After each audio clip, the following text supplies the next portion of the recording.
Hi, Igor. Hey, Tom. Hey, how's it going, everyone? Can you guys hear me? Yes. Yeah. Excellent. Well, I think we have about 100 people here. So, how do you do the full screen thing?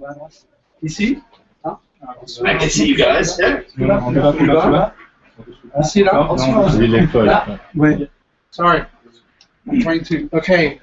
Well, so we just watched your video, the one that was on Kickstarter. Excellent. And I guess now we're in this round of questions. So I'm kind of asking the crowd, does any of you guys have or girls have a question for Tom? Please. Voilà. Posez votre question et Igor traduit. Do you want to go? Can you hear me or not? Can you hear him, or is it too low? Okay. It doesn't work? Okay. So my first question is, so according to the video, I didn't check the website, but it seems that this is focused towards object detection. But Yes. Can you scale this to category detection, and how many categories can you handle, and how much variability inside the category if it works with categories? Yeah, so we designed our system to be really fast for single objects at a time. The way it works if you want to use multiple objects is you have to explicitly load the different models. So as is, our system isn't an image categorization system. It's just meant for the applications where you want to follow your hand, or your robot is just following 3 or 4 different objects. It's basically designed to be really fast for those applications. We are thinking a lot about what we can do behind the scenes to make this into a full-blown object recognition sort of system with hundreds of categories, but that's not on the sort of immediate sort of roadmap. So right now we want to just really focus on getting that top-notch performance, basically delivered in the browser and over the web, to kind of just get a lot of people start using Vision in their sort of projects just immediately off the bat. All right. Can you see? I'm here. So I have a second question. Can you tell us a bit more about how it works under the hood? What kind of technology do you use, or kind of mathematical models or computer vision models do you use? Sure. So I'm going to just kind of very briefly describe that at kind of a very high level. But during my PhD, the last bit of work that I had done was a system called the Exemplar SVM, System for Object Detection. And the basic idea there is that it's an exemplar-based model. So instead of learning one monolithic model, you have these individual sort of detectors. And what you're seeing here behind the scenes is a highly optimized version of that. But what's different now versus what you can find in my academic papers is that the training process is basically semi-automatic, and it's happening in real time. So as you're training the detector, you just are manipulating the object in front of the screen, and you get to witness what's actually happening during training, which is not the case of the earlier system, which involved a cluster of computers, and you needed to deploy all of your living problems simultaneously and wait hours or days for the training process to finish. Yeah. Thanks, Patrick. Hi. There is one word which doesn't show up in the video, which is tracking, I think.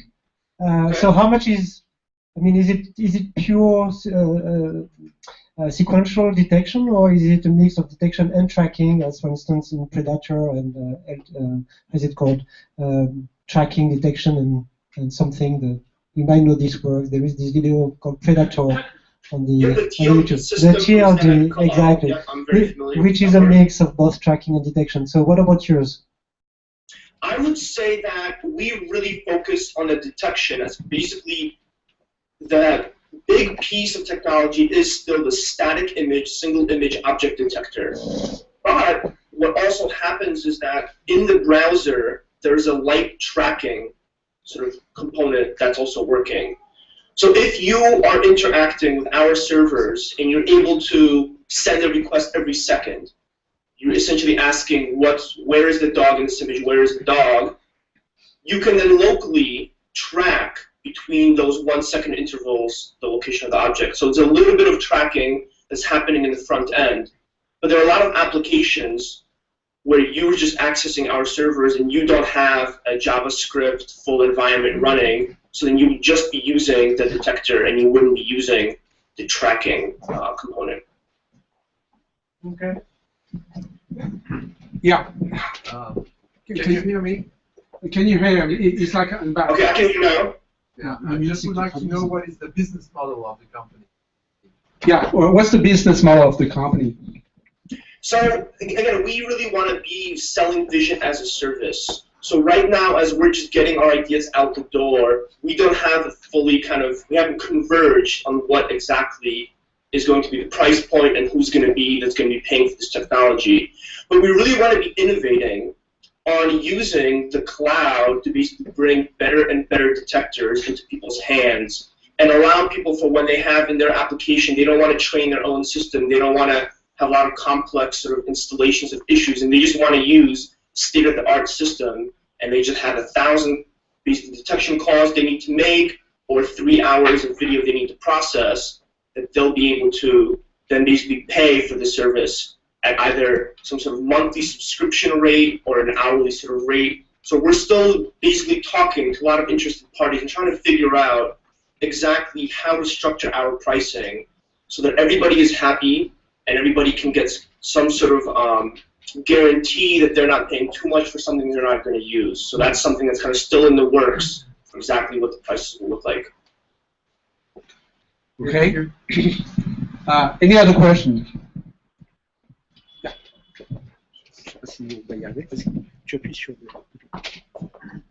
Hi, can you hear? Oh. Appuie sur le bouton. Oh, yeah, there you go. So my question is, are you doing any in-browser pre-processing, or are you sending the raw image sequences straight to the server? And from there, can you port to mobile somewhat, or do you kind of have a bandwidth constraint and a latency constraint that kind of constrains you to the browser at this point? So we focus on making everything work in the browser because there's a lot of people who just aren't savvy enough to get a full OpenCV sort of system sort of up and running. Now I know that you guys are going to be closer to the experts when that's not an issue for you. But there's lots of students I work with, and just to get people to start using command line tools and labeling images, feeding them into this system, into that system, people are taking hours, weekends, and simple sort of tasks. And we wanted to make sure that people weren't intimidated out of the computer vision experience, so we wanted to do it in the browser. Now, it's not necessarily a limitation, it's just we wanted to focus on one platform and do it really well there, and we felt that the in-browser experience was a good sort of starting point. In terms of mobile, we are actually already talking with lots of iOS developers who want to be able to use sort of our technology for their own little iPhone apps that they want to sort of build. So we're going to be working with them sort of closely. It is likely that we won't, just as our sort of company, focus on sort of embedded devices or anything like that, but we'll basically try to work closely with other parties who are interested in making their own sort of vision apps. Well, I guess the question was a bit, yeah, well, basically, I think you had similar problems trying to answer that question at the beginning of the project, where people were, because of PRISM and all those, let's say, issues of other people, let's say, listening to basically what local computers were doing with their webcams. At some point, you're essentially proposing, as of about 10 days ago, that a lot of the processing would be done on the computer as opposed to being sent to a server. Can you enlighten us right now about what that means in terms of essentially having a computer that is capable of actually doing some of these number crunching? I mean, what type of computer really is going to be hosting this type of processing and so forth? So, okay. Yeah, so in terms of basically we will release our specs on what the machines are going to require, but we found reasonable performance on 2 to 4 gigabyte laptops running Linux or the Mac operating system. The only limitation is if you want to have more detectors running at the same time, you will need bigger and bigger resources. By allowing people to have their sort of local single machine install, we're not guaranteeing that they're going to be able to run 20 object detectors in real time. But if they have a sufficiently powerful machine, and that is definitely within the realm of what the technology could do. To give you guys an example, on a MacBook Pro that I have, I can run something like 8 object detectors at sort of near real-time speeds while I'm doing other things, recording videos, talking to my friends sort of online. And this is a just 16 gigabyte machine. The memory requirement is one of the biggest requirements that we have at the moment. Okay. Did that answer your question then? Okay. Any other question from the crowd? Please, one more. Yeah, there are 2 actually. Yeah, go ahead. I'm not sure you will hear me, but my question is, for one project, you have your own set of data, or you share the data with the other people using the service to make the training site bigger, and therefore Yeah. If I understand correctly, and you're going to have to correct me if I'm not translating this right, but are you doing some type of, are you using basically other people's tests as part of the training, or is it just local to your machine? Is that, yeah, okay. Did you understand what the question was? Eventually, people are wondering whether or not the training you're doing on your computer is going to be somehow shared with other computers, or it's going to be essentially just yours. So what's going to happen when you use our VMX technology through the website as a service, when you have an account and you train your own detectors, by default they will be private. They will be your own detectors that you use in your own projects. You will be able to then make them public, share them with others if you think somebody else is going to find them useful. But by default, you will have the right to keep your own detector for only your own eyes and your own sort of applications. If you use the local version of VMX, you'll be able to sync up your local models with the ones that are saved in the cloud, and vice versa, transfer ones that have been shared on the cloud to your local machine, back and forth. By default, people's data will be their data. So if you train a detector or process some video stream, no one else is going to see that data unless you publicly decide to sort of share it.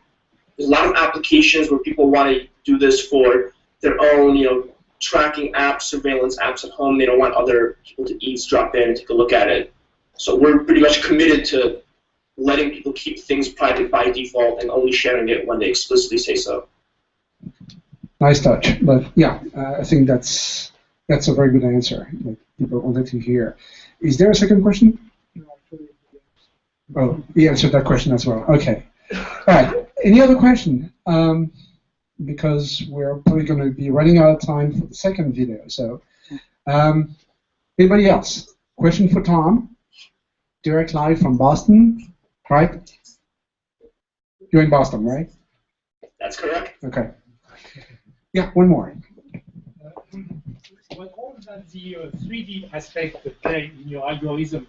Which means, can I recognize something that is different behind and in front? Well, I guess the question is has to do with 3D objects. How much training is there going on to essentially recognize the whole 3D thing? Object, essentially. Do you have to do a lot of training, as in a lot of views, to essentially get down to a recognition rate that is acceptable? Is that a good? Okay, that's basically the question. So I would say that more important than covering the object from all different potential views is the actual complexity of the object. There are certain objects, such as my watch, that are actually quite simple and quite symmetric. So moving this object around in front of the screen, you might take 3 to 5 minutes and get good coverage of all the different views. Something that's much more complicated that just has lots of different appearance variations, like maybe the front and the sides look very different, then you might have to train separate detectors for different sort of viewpoints if you want to get really top-notch sort of performance. This is one of those things that just certain objects, these techniques work really well on. Certain objects, they're very poor, and on most objects, it's somewhere sort of in between. And that's basically without seeing the object first. It's very hard to comment on how well it's going to perform. Okay. Did I answer your question? No. It brings more questions like, would you recognize, for instance, just the statue of a cat and a dog and tell them apart? And also, then there's of course, the problem of objects that are not solid, but that move, like a real cat and a real dog. Okay, can you, yeah, well, basically some of us are readers of Reddit, and we really want to know about cats, and is it going to be recognizing a photo of cats? That's probably the first question, and second, much more interesting question is it going to be able to recognize our cats, the live ones, you know?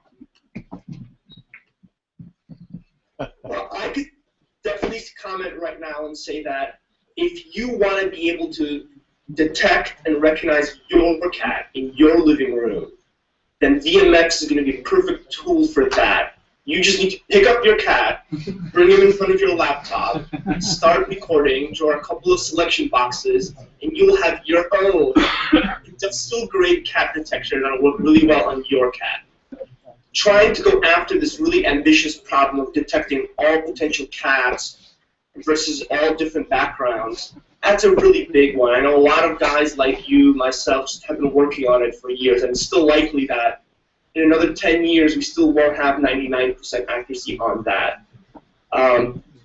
However, if thousands of people start using VMX and they have their own cat models, there might be some opportunity for there being this big cloud network of all of your cats and models combined to make the one big super cat detector. But that's something that people like you will have to contribute. You'll have to share your own cat models. And maybe 1,000 cats is all it takes to handle your neighbor's previously unseen cat. Are you saying that all cats look the same? You just have 1,000 different ones that might be just only 1,000? Those issues, maybe. Well, I like the SuperCat archive. Any other question? I think the next one is going to be the very last. Dernière question. Oui, vas-y.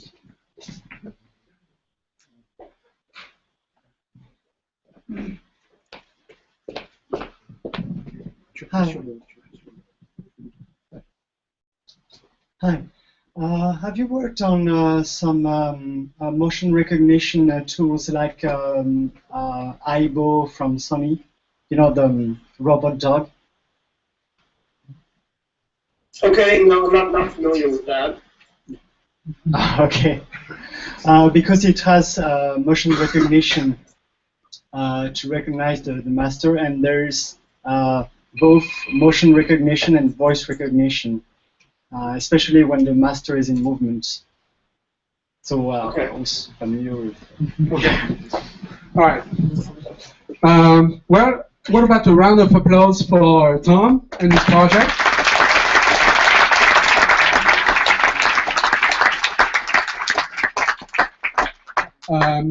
How is your project faring so far? We're at we're at 31%. We're working hard to try to get to kind of go over the top here. Honestly, so many things happened over the last couple of weeks, talking with all sorts of parties that want to help our project sort of grow to a full-blown thing. So regardless of what happens, I want to just let people know that going to Kickstarter and fully pursuing your idea, letting the world know what you're all about, is just really the right way to go. So for any of you guys that have your own little ideas in mind, just the best time is today to just start working on it. And the sooner you get your ideas out there, the sooner you will find that community that's going to support your project, whether it's other parties that want to invest, other people that want to work, other people who want to be just interns that work for free. These things can only happen the time you start releasing your ideas to everybody else and saying, hey, this is what we're all about. We're making this happen. And Kickstarter has basically shown that that actually is sort of working out. So it's been just sort of, a pleasure being able to sort of, answer emails back and forth, talk with some people like you about this project, let people know that, I've been doing this for 10 years at a university. Let's hope the next 10 years are on a slightly bigger sort of frontier. Great, outstanding. Another round of applause for Tom, and thank you very much, man. Bye. Bye now. Okay. Go ahead. On attend la deuxième vidéo, on passe la vidéo avant d'aller à l'Inde.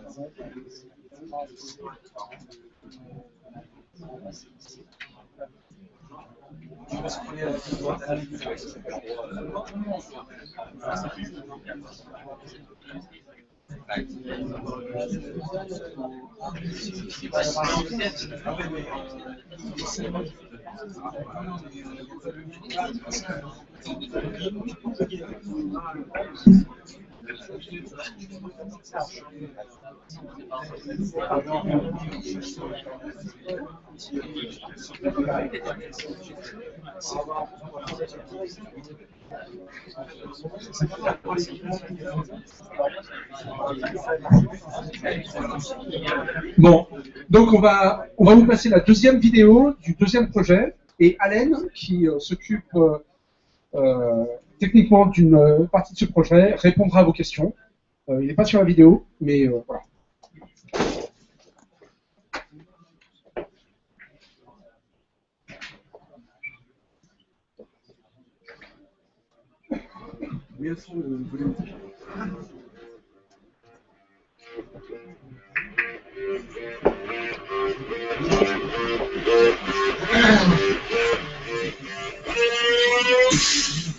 It all started with the idea of having a small pair of smart glasses that can give you a very immersive experience.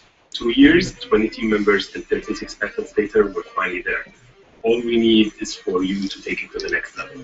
There are a lot of different product ideas and startup ideas that come by here, and a lot of them are incremental in that they just seem to advance the state of the art a little bit, or they have some novel ideas. But when Suleiman came to me in 2011, it really came out of an idea that seemed far out to have an immersive display environment and to be able to use gesture recognition to be able to provide for a new way of interacting with computers.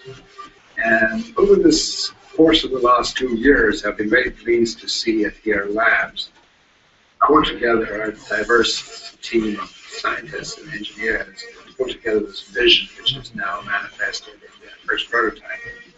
At Athir, we don't want just to plug the pair of our AR glasses into a laptop.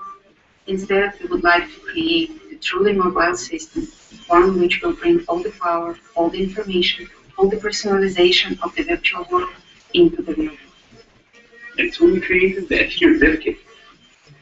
It has a state-of-the-art Snapdragon processor. It has the ability to connect to all kinds of devices over HDMI, USB, Wi-Fi, and Bluetooth, and even memory extension. And it gives you a very natural interaction in a large 36 degrees field of view, high-resolution display. We're also introducing the Athir One, which takes everything to a whole new level. It has a 65 degrees field of view, high-resolution display, and leverages your phone in order to give you an amazing immersive experience, all in 75 grams and for very low cost. Hi, my name is Ziggy, and the founder and CEO of Laser Technologies. Our company works in communicating since 10 years now, and what we see with actual technology is incredible because you can see 3D objects in the front of you and you can interact with the objects like a computer with the air.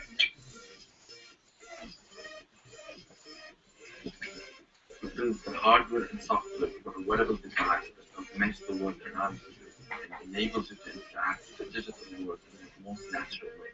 You can touch icons in the air, you can manipulate virtual objects, you can use voice commands, you can even use head motion.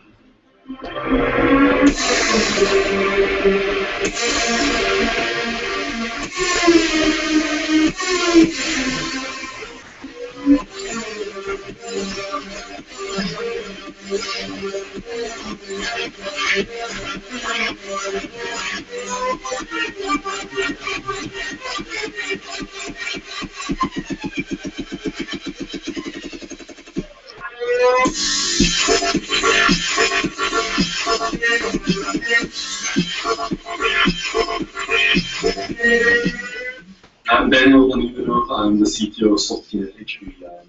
Basically doing 3D technology and everything that goes around that. This is a use case that requires a lot of different disciplines, and that's really challenging.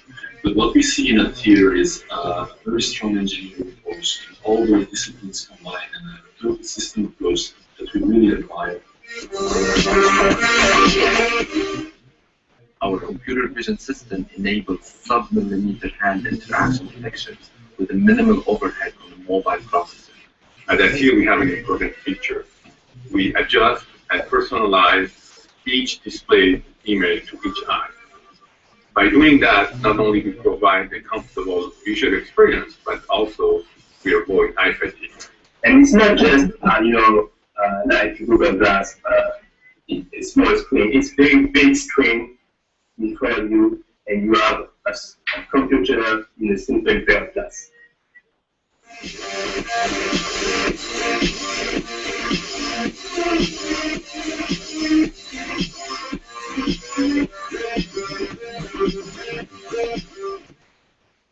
There have been a number of different immersive devices that have made their appearance recently in the marketplace.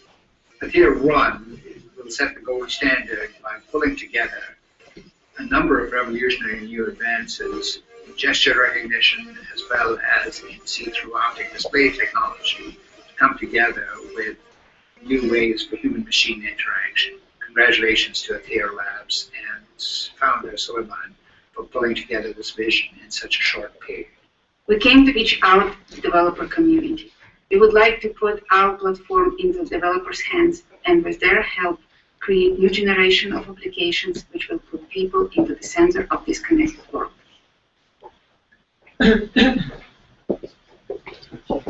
Voilà. Donc on va parler à Alain maintenant.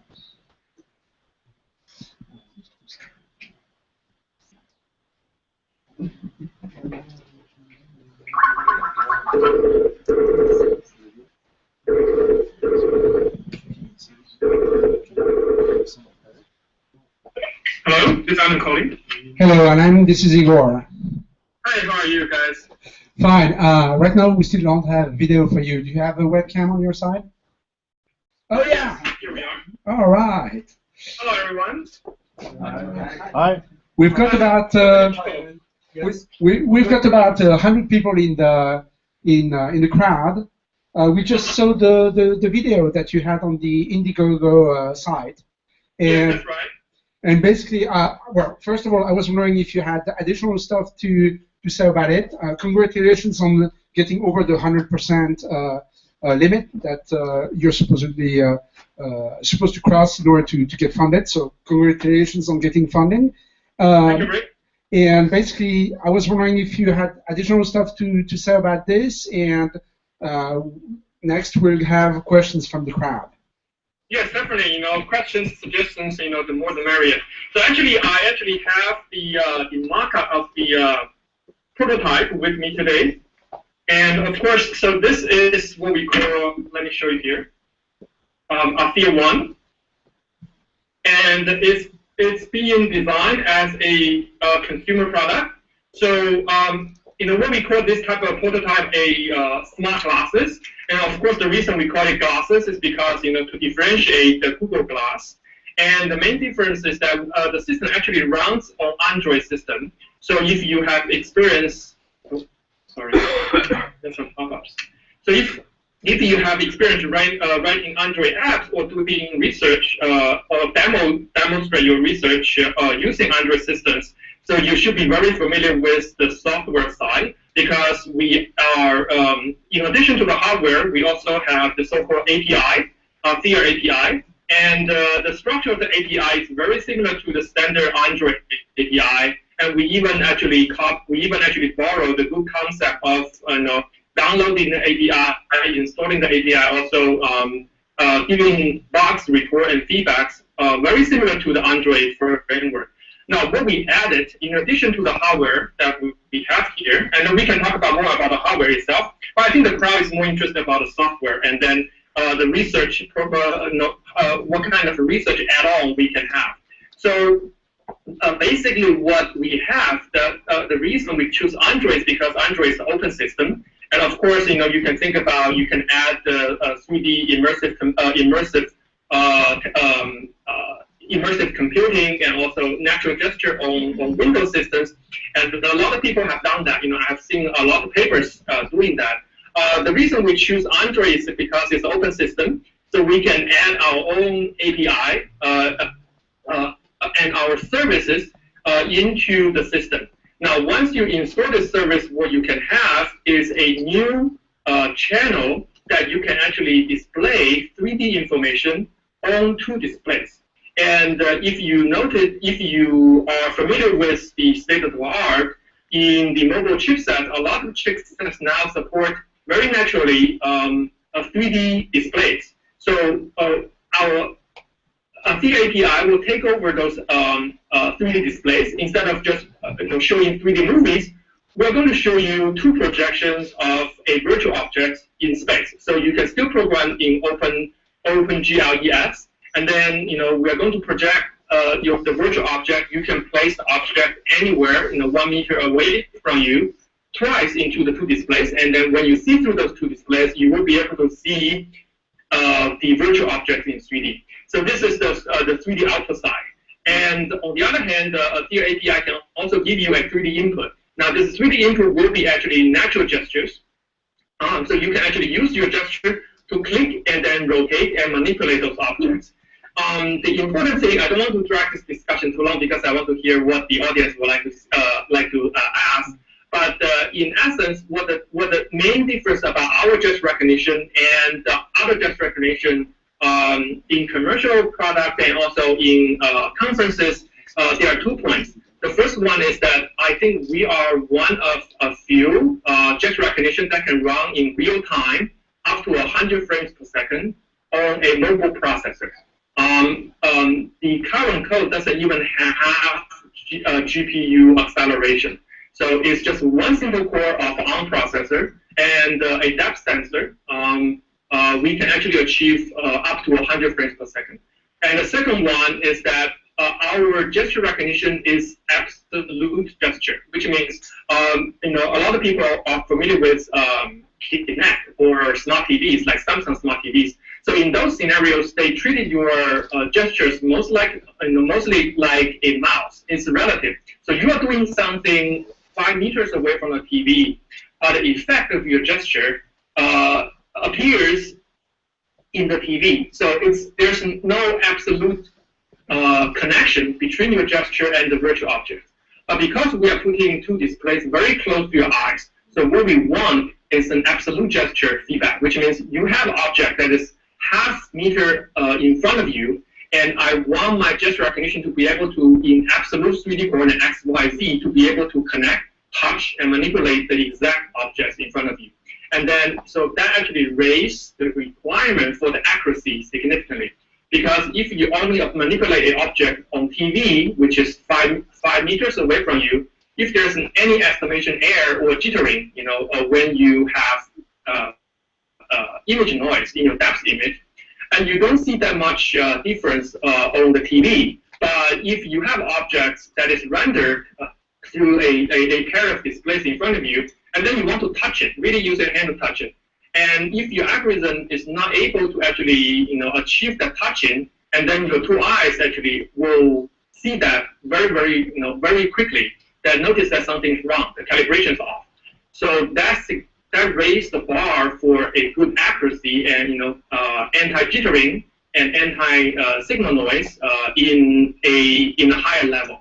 So these are some of the technologies I think that we have had a good solution. Of course, we are continuing to improve our algorithm, and we welcome very much the feedback and also contributions and suggestions from the other people, including the crowd today. So what do you guys have in mind, and any questions or suggestions?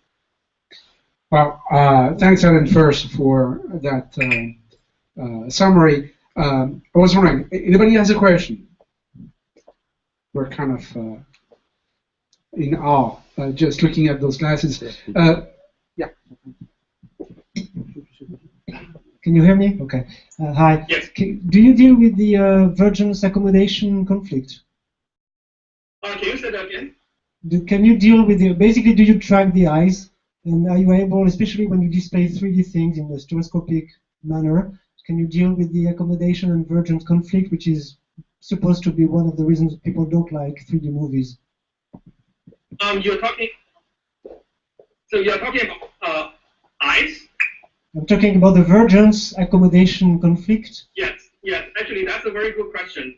So in-house, actually, we have a eye surgeon. He is also a very good inventor. His name is Sina Fatal. So actually, he got his education as an MD from France. So he has a very good patents that actually deal with the customization of two displays that actually customize two different eyes. So actually, people have different, IPD, and have, some people even have not perfect vision, left eye and right eye. And we also know that, everyone has a weak eye and has a strong eye. So all these things have to be customized. So that's a very good question. And I think that's actually one of the reasons I believe, don't take it as a matter of fact, that when Google first announced their Google Glass, of course, they want to have a very simple concept, because they are kicking the market. And another reason they put their glass actually that is high around here is because they don't actually want to actually impose virtualization, virtual objects in your dominant main field of view. Because introducing that in the main field of view needs a lot of customization. Different people have different vision parameters. So that actually was the reason that they choose. I believe that they choose in this location, which is a very safe choice. But now in our product, we are actually specifically trying to address the problem of augmenting virtual objects right in front of you using your main field of view. So those are some of the problems. Yes, we do have to address. But the quick answer to you is that we do have some patents, thanks to Sina, and who is actually our senior VP for optics and also for intellectual property. And we were able to actually use his patents in the past to be able to customize the two displays to accommodate different eye visions. So basically, there is some type of a learning curve for the algorithm to actually learn what your what is the vision of the owner, or how does that work? I mean, without getting into detail of this. Yeah. So it's a very good question. So actually, there are two things. One is that we can actually borrow a playbook from Apple. Imagine when Apple first announced their gesture recognition. When you first be able to touch iPad, iPhone, they actually have a tutorial. So we can actually do something like that. So when you first turn on the device, and we have a factory stored setup parameters for what is the offset between the pixels and so on and so forth.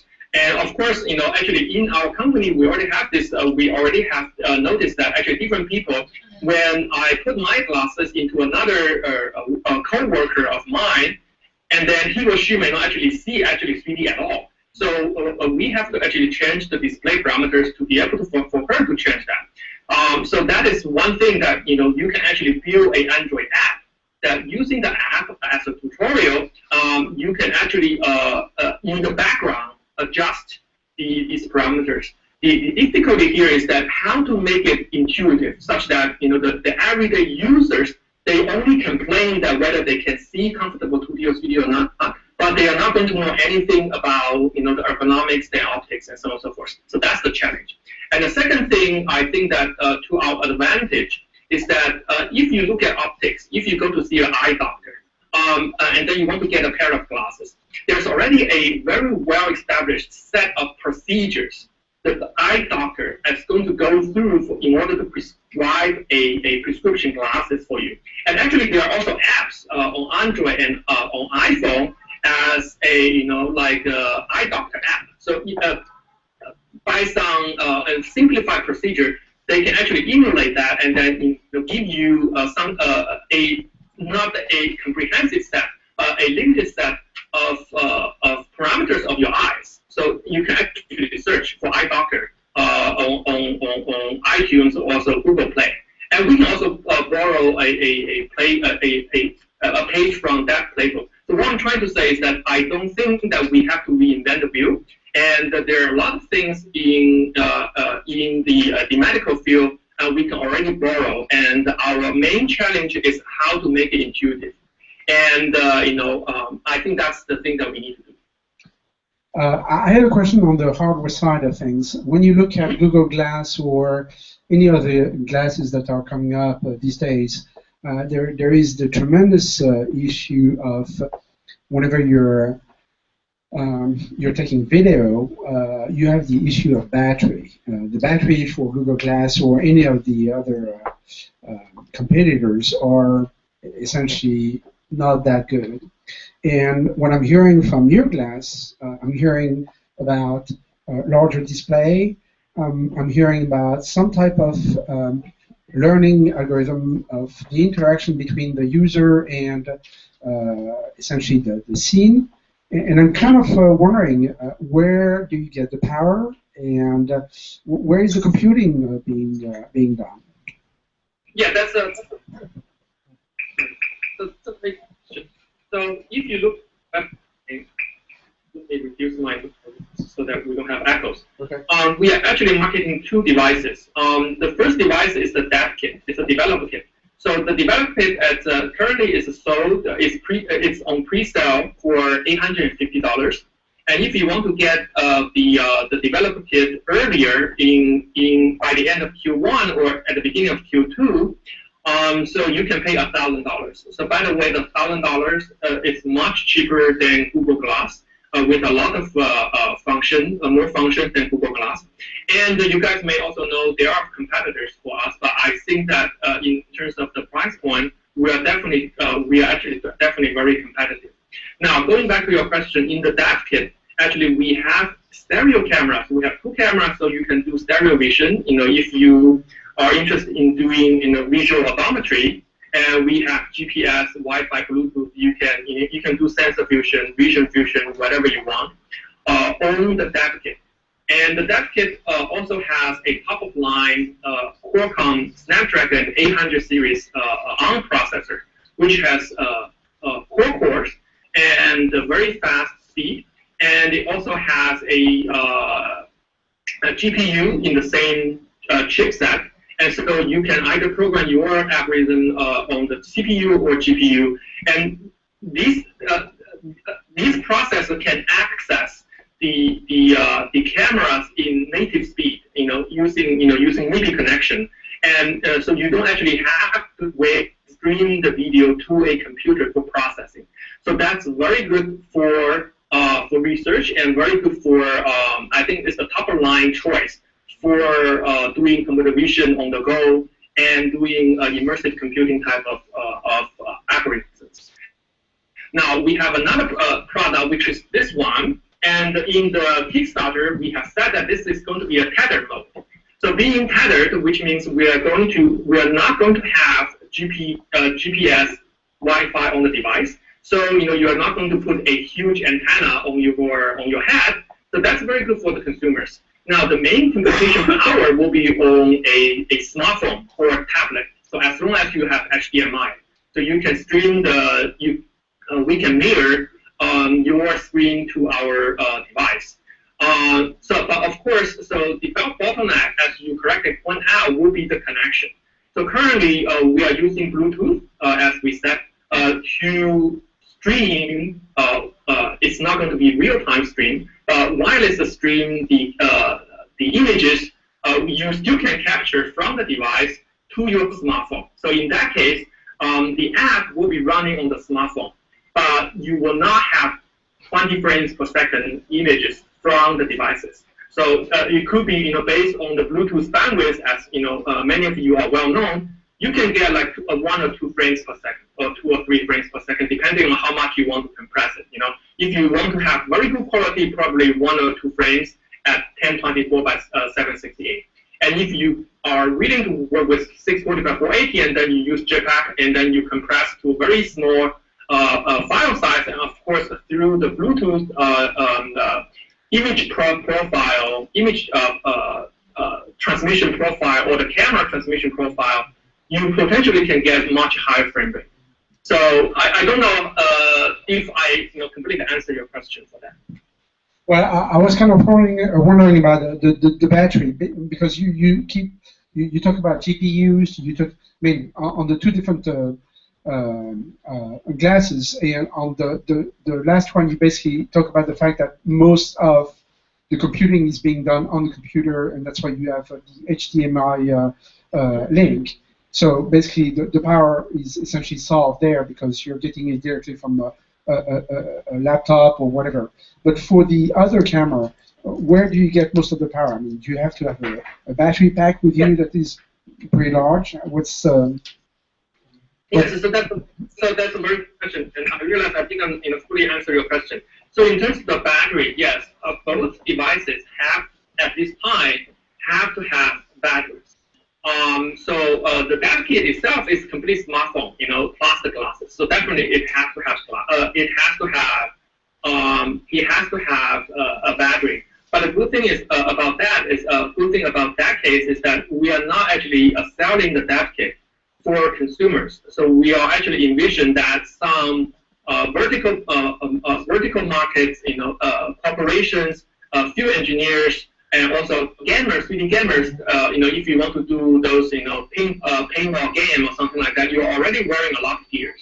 And also when you do skiing, you wear gears. So in that case, you can strap our box with a not very small size battery with you, and then you can run that thing for an hour or 2. For the Althea 1, which is this one, and then with the wire connection, HDMI connection, it also has a power cable. So we also have batteries that actually comes with the wire. So it draws power from that. So the reason we have to do that is because actually we want to be able to maintain the HDMI connection. So using the HDMI connection gives us ability to actually access a lot of current devices, even for desktop computers.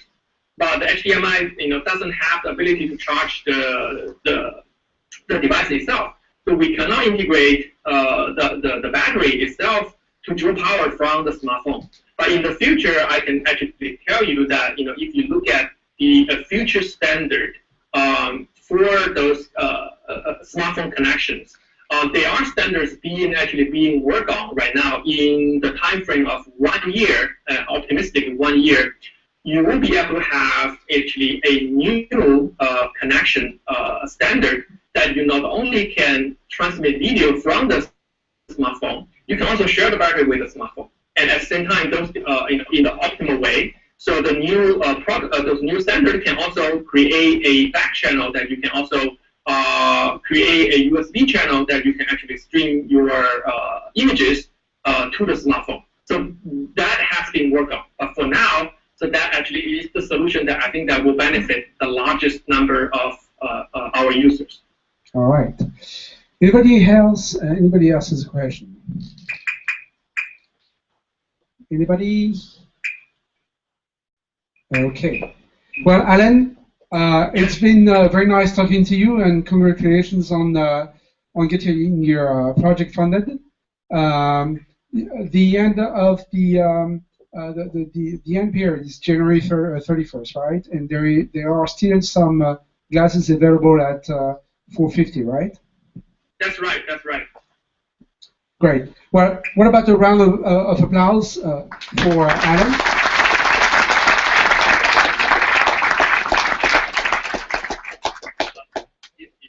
In the very near future.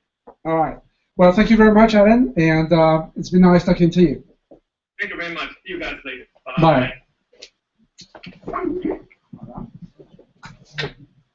Bon, c'était un peu technique,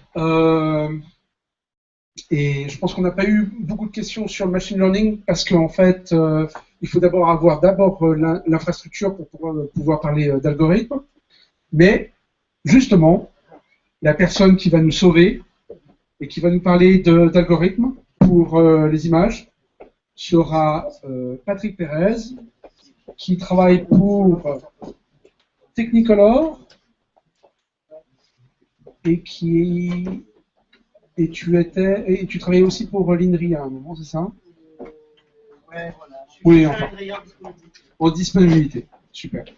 Bon, j'ai rien à vendre. Ça va pas un petit peu plus technique. Je prends le micro dans les secondes.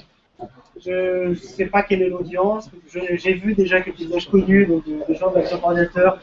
Je m'excuse déjà auprès d'eux. Ils ne vont pas apprendre grand-chose.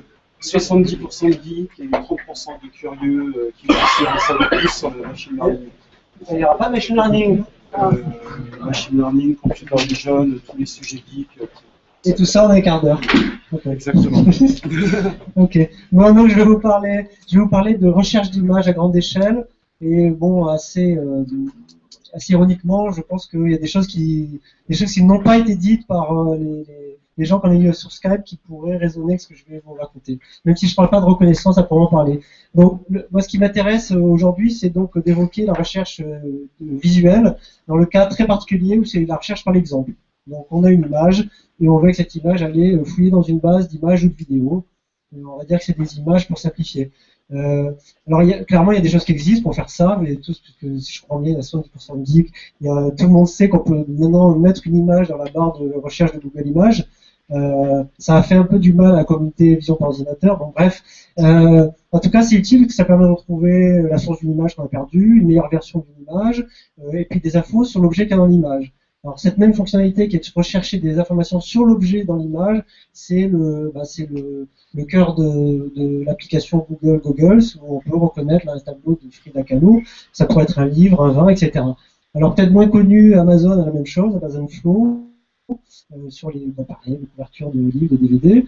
Et peut-être encore moins connu, il y a Coaba, qui est une petite start-up qui vient d'être achetée il y a quelques jours ou quelques semaines par Qualcomm. Il y a Team Eyes aussi. Teen Eyes a été même commencé à faire de la recherche sur le web par l'exemple avant que Google Images le fasse. J'avais l'exemple dans mes anciennes présentations. Je pense que ça leur a pas fait du bien pour le coup. Donc voilà, ce genre de système, je vais vous expliquer un peu comment ça marche. Et puis je vais vous montrer comment on peut faire mieux, surtout quand on n'a pas la puissance de calcul de Google. Donc le problème, c'est juste de comparer des images. Hein. Déjà, est-ce que c'est comparer deux images? Évidemment, si on les compare pixel à pixel, ça va pas donner grand-chose.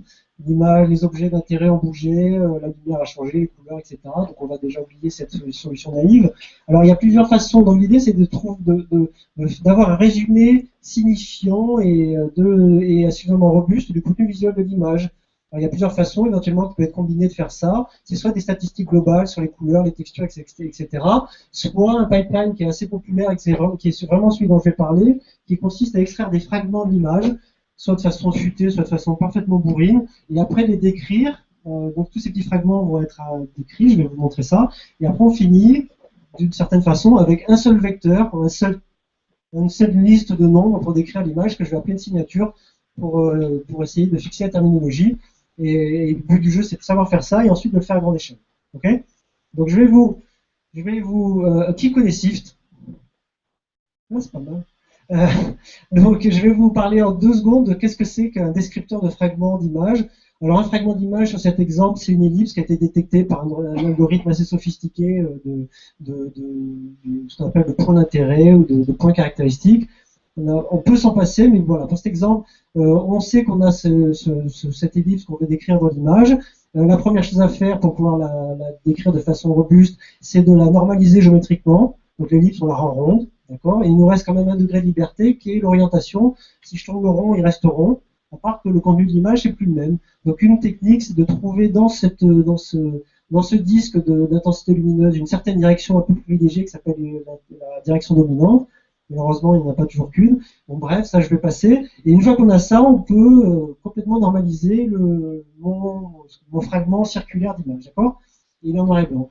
Et arrivé là, on va passer dans un domaine un peu plus abstrait, parce que les intensités lumineuses dans l'absolu sont pas très pertinentes. Et on va, alors avec SIFT justement, paver cette zone d'image avec 4x4 cellules. Et dans chaque cellule, on va s'intéresser à la direction de l'intensité.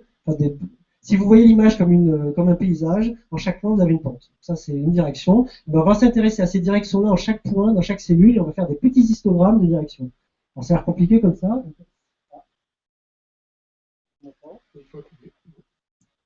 Voilà, c'est bon. Donc ça donne ce genre de choses. C'est-à-dire dans chacune des cellules, en gros, on regarde quelles sont les directions principales et on va résumer toute l'information de cette façon-là avec un petit histogramme. Donc un histogramme, donc ça va être une liste de 8 nombres par cellule. Vous faites le calcul, 8 fois 16 cellules, ça fait 128 nombres. Et on finit donc par une grande liste de nombres dans une dimension 128. Donc là j'en ai mis 3 évidemment pour révisualiser. Et dans une image, il y a plein de fragments comme ça. Donc il y en a tout un tas dans cet espace un petit peu mathématique, ce qui va nous permettre de travailler. Alors une fois qu'on a fait ça, et c'est ce qui se passe dans beaucoup d'algorithmes, y compris de stéréovision pour reconstruire une scène, on peut mettre en correspondance de façon individualisée un fragment dans une image et un fragment dans l'autre image. Et, donc ça c'est les techniques classiques qui par triangulation permettent de reconstruire la 3D. Alors ça c'est super pour comparer des images, mais si vous avez 1 milliard d'images, ça devient un peu lourd, et on va essayer de ne pas faire ça, et c'est ce que je vais vous expliquer. Grâce à des choses qui ont été initiées à Oxford il y a 10 ans, et ça s'appelle le sac de mots visuel. Alors, par une analogie avec le sac de mots quand on fait de la recherche textuelle. Tout le monde comprend Bag of Words. Ouais, ben moi je prends plaisir finalement à le dire en français, ça me change. Donc le sac de mots visuel. Donc il y a une image requête qui subit ce que je viens de décrire, c'est-à-dire extraction de fragments un peu significatifs. Chaque fragment va être décrit par un petit 128 nombres. Et le problème, c'est qu'on va devoir simplifier encore énormément cette représentation.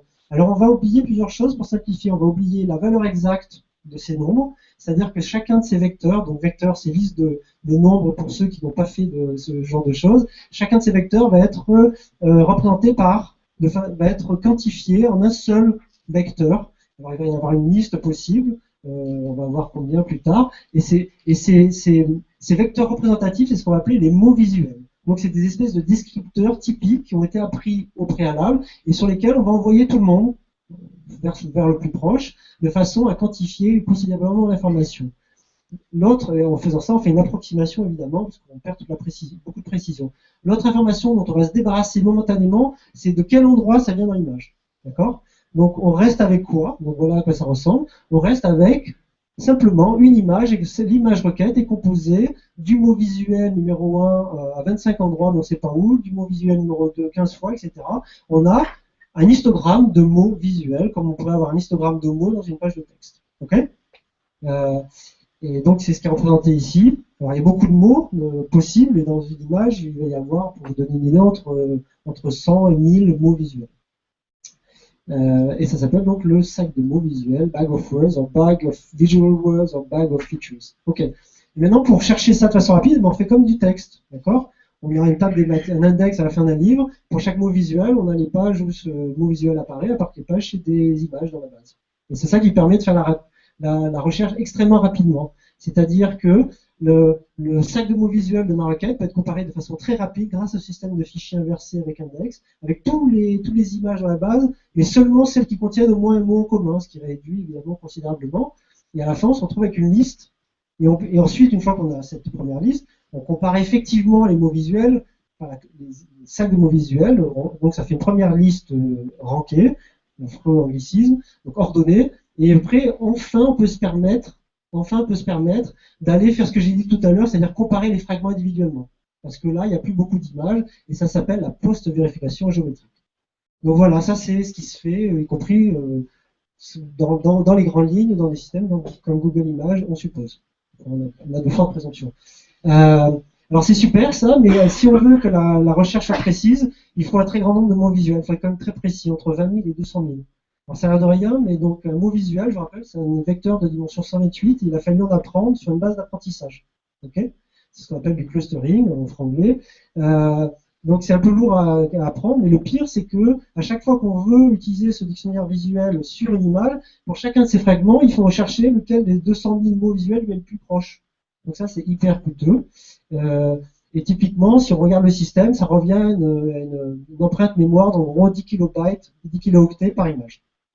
Bon, ça a l'air de rien, mais déjà, si vous avez 10 millions d'images, ça vous fait 40 gigas de RAM avec toute l'infrastructure, et ça met 2 secondes sur un laptop d'il y a 3 ans pour chercher de fouiller dans vos 10 millions d'images. D'accord ? Et si vous passez à plusieurs milliards, ou centaines de milliards, ben, il vous faut vraiment beaucoup d'ordinateurs. Donc, moi, ce que je vais vous raconter en deux mots, c'est comment faire mieux et moins gourmand que ça.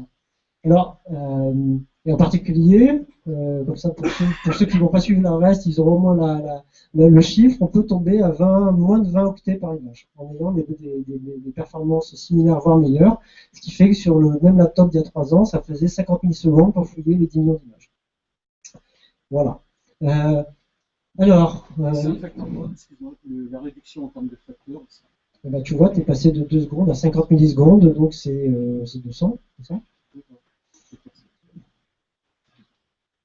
Donc voilà comment ça se passe. Là, c'est un espace en 2 dimensions qui est censé être en 128. Et donc, un mot visuel, en fait, qu'est-ce qu'il fait? C'est que dans cet espace-là, il a sa petite cellule autour de lui. Et dès qu'un vecteur arrive, on regarde dans quelle cellule il tombe. Un mot visuel, donc c'est ça, c'est un bout de l'espace de description d'un fragment d'image. Donc, l'image arrive, elle balance ces petits vecteurs là-dedans, et puis dans chaque cellule, on compte combien il y en a. D'accord? Alors, ce qu'on va faire, nous, dans ce qu'on appelle VLAD, Vectory of Locally Aggregated Descriptor, c'est, on va prendre beaucoup moins de cellules, pas 200 000, pas 20 000, on va en prendre 64. Par contre, au lieu de juste compter, on va essayer d'être beaucoup plus précis dans ce qu'on va conserver comme information. On va s'intéresser, en fait, pour chaque mot visuel, on chasse ces cellules, on va s'intéresser à ces petits vecteurs qui sont là et qui vont du mot visuel au descripteur. Alors, on peut représenter différemment. Là, j'ai 5 mots visuels. À vrai dire, il n'y en a que 3 qui vont être sollicités. Pour ces 3, j'ai tous ces vecteurs-là, ces petites flèches. Je vais les additionner. Hop, ça va me donner un autre vecteur de dimension 128 et je vais tout concaténer. Et voilà. Et c'est ça le vecteur. Alors, il a quelle taille le vecteur? Il a 128 fois le nombre d'OV visuels. Donc, éventuellement, 128 fois 64, ce qui fait un peu plus de 8000. C'est un grand vecteur, mais c'est moins grand que 200 000. Et il a des bonnes propriétés, comme on va le voir dans une seconde. Alors je vous montre juste des résultats sur les photos de vacances de mes amis d'INRIA. Donc il y a 1500 images. Alors c'est juste pour vous raconter un peu comment on teste ce genre d'algorithme. Il faut qu'il y ait une vérité terrain. C'est pour ça qu'on ne le fait pas tout de suite sur des millions. Donc ça, 1500 images, elles sont classées. En fait, il y a 500 scènes dans la base. Donc, ce qui fait, vous faites le calcul, 3 images par scène. Donc c'est à peu près des photos du même endroit avec un point de vue différent. Une image va servir de requête. Et les deux autres images, c'est les images pertinentes que vous êtes censé retrouver, alors dans l'idéal, au tout début de votre liste de recherche, et puis plus c'est loin, moins bon c'est. Et puis des fois, elles n'y sont pas. Et juste pour comparer, alors le nombre là, pour vous donner une idée, si c'est 50, ça veut dire que si vous avez 2 images pertinentes, il vous faudra une liste de 4 en moyenne. Par contre, si vous avez 50 images pertinentes, il vous faut 100 images dans la liste pour avoir une chance d'avoir vos 50 images pertinentes, etc. Donc peu importe les détails, vous voyez comment en passant à VLAD, au lieu d'avoir avec un vecteur beaucoup plus court, on arrive à avoir des performances en plus qui sont bien meilleures. Voilà, je ne vais pas vous donner plus de détails là-dessus, mais du coup on va passer à grande échelle maintenant, ce que j'avais promis. Alors pour passer à grande échelle, on ne va pas manipuler un vecteur de 8000 dimensions, on va commencer très classiquement par lui réduire en dimensions avec une technique vieille comme Nérode qui est l'analyse en composantes principales, on tombe à 128 dimensions.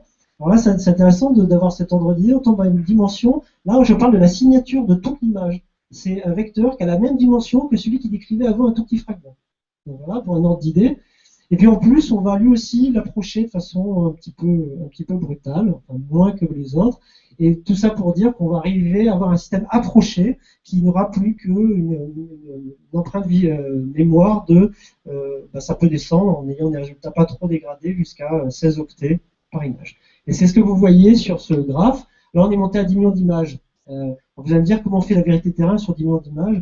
En fait, on la fait pas vraiment. On prend la première base sur laquelle on a des terrains, les 1500 sur lesquels on sait pour chaque requête quelles sont les images pertinentes, puis on va les noyer dans une base de 10 millions dont on espère qu'il n'y a pas la même scène qui est tirée de Flickr. Donc on fait tout pour que ça soit assez indépendant. Donc si ça se trouve, les résultats ne sont pas complètement exacts. Et juste pour vous donner une idée, là le rouge c'est le sac de mots visuels à 200 000 mots. Après 1 million, on n'arrivait plus pour des raisons de mémoire, etc. Et là, c'est le système proposé. Alors, dans sa version exacte, il est là. Donc, ça atteint cette performance-là en 7 secondes sur les 10 millions d'images sur un laptop. Et le même système, donc, dégradé par quantification, donc, approché, il perd un peu en performance, mais ben, voilà, 16 octets et 45 millisecondes. Et puis, on peut faire on peut faire plus gros, on peut essayer de faire plus précis. C'est la courbe violette au-dessus ou rose, mais en fait, on ne gagne pas beaucoup. Donc, ce système-là nous semblait intéressant. Je vais arrêter là donc, pour la recherche. Ça va vite, je sais, mais je peux prendre soit une question maintenant, soit après. Après, d'accord. Ok, chef. Donc, l'autre question qu'on s'est posée, je vais finir avec ça, et ça va être un peu moins technique, et c'est là où peut-être on va rejoindre des choses qui n'ont pas été dites tout à l'heure. On s'est dit, dans les systèmes de recherche par l'image, et évidemment dans ce qu'on a vu précédemment, quand il reconnaît la tasse, etc., il faut bien qu'il envoie des descripteurs au serveur pour faire son SVM, qui est donc un algorithme de machine learning pour reconnaître. Donc on s'est posé la question, quid de si quelqu'un connaît la liste des fragments d'intérêt, c'est-à-dire où ils sont, quelle est leur géométrie, pour une image donnée, et le descripteur local, donc le SIFT. Voilà. Mais on ne connaît pas l'image, on s'est posé la question, est-ce qu'on sait remonter à l'image? Et donc on n'a que ça c'est une représentation un peu abstraite, sachant évidemment que vous avez compris quand je vous ai montré comment marchait SIFT, que c'était quand même il y avait une énorme perte d'informations au final pour avoir ce vecteur de 128 dimensions, et pourtant donc il s'avère que dans certains cas on peut remonter à l'image, à une forme d'image. Je ne prétends pas qu'elles sont esthétiques, même si j'ai appris que Igor était très fan. Par contre, vous devez tous reconnaître au moins celle de droite, alors qu'on n'avait pas l'image, on avait juste ce que je vous ai dit. Alors pourquoi c'est intéressant de se poser ce genre de questions? Je vais vous expliquer en 2 secondes comment on fabrique, mais ça veut dire quand même qu'il y a beaucoup d'informations encore dans les descripteurs, alors même qu'on peut penser avoir tellement écrabouillé l'information qu'on ne peut pas faire ce genre de choses. Comment ça marche? C'est juste une méthode très simple par l'exemple.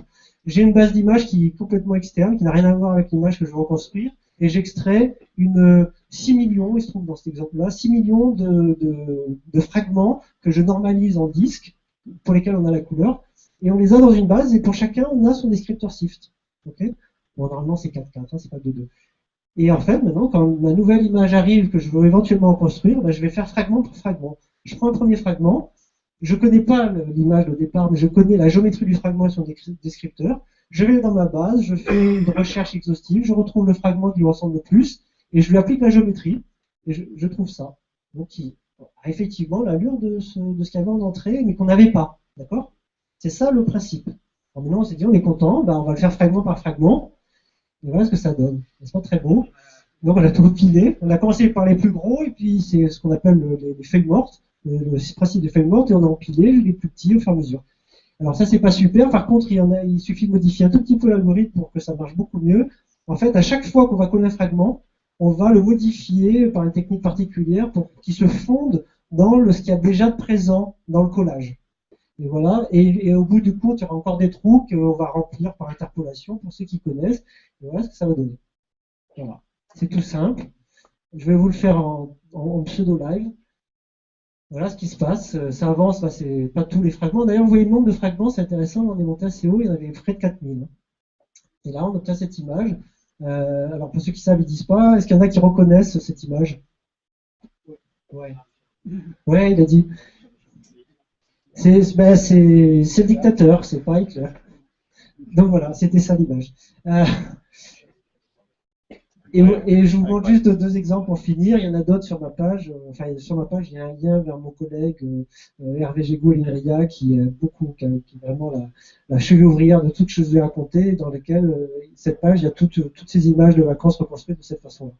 Alors, je finis avec ça. Juste, pour moi, c'est vraiment important. Alors, depuis, il y a eu d'autres méthodes pour construire des images à partir de descripteurs locaux. Ça veut dire qu'on sait remonter à une image qui est compréhensible par l'humain dans beaucoup de cas, y compris s'il y a d'écriture, on peut lire ce qu'il y a à partir d'informations qui étaient uniquement, normalement, supposées permettre la recherche rapide.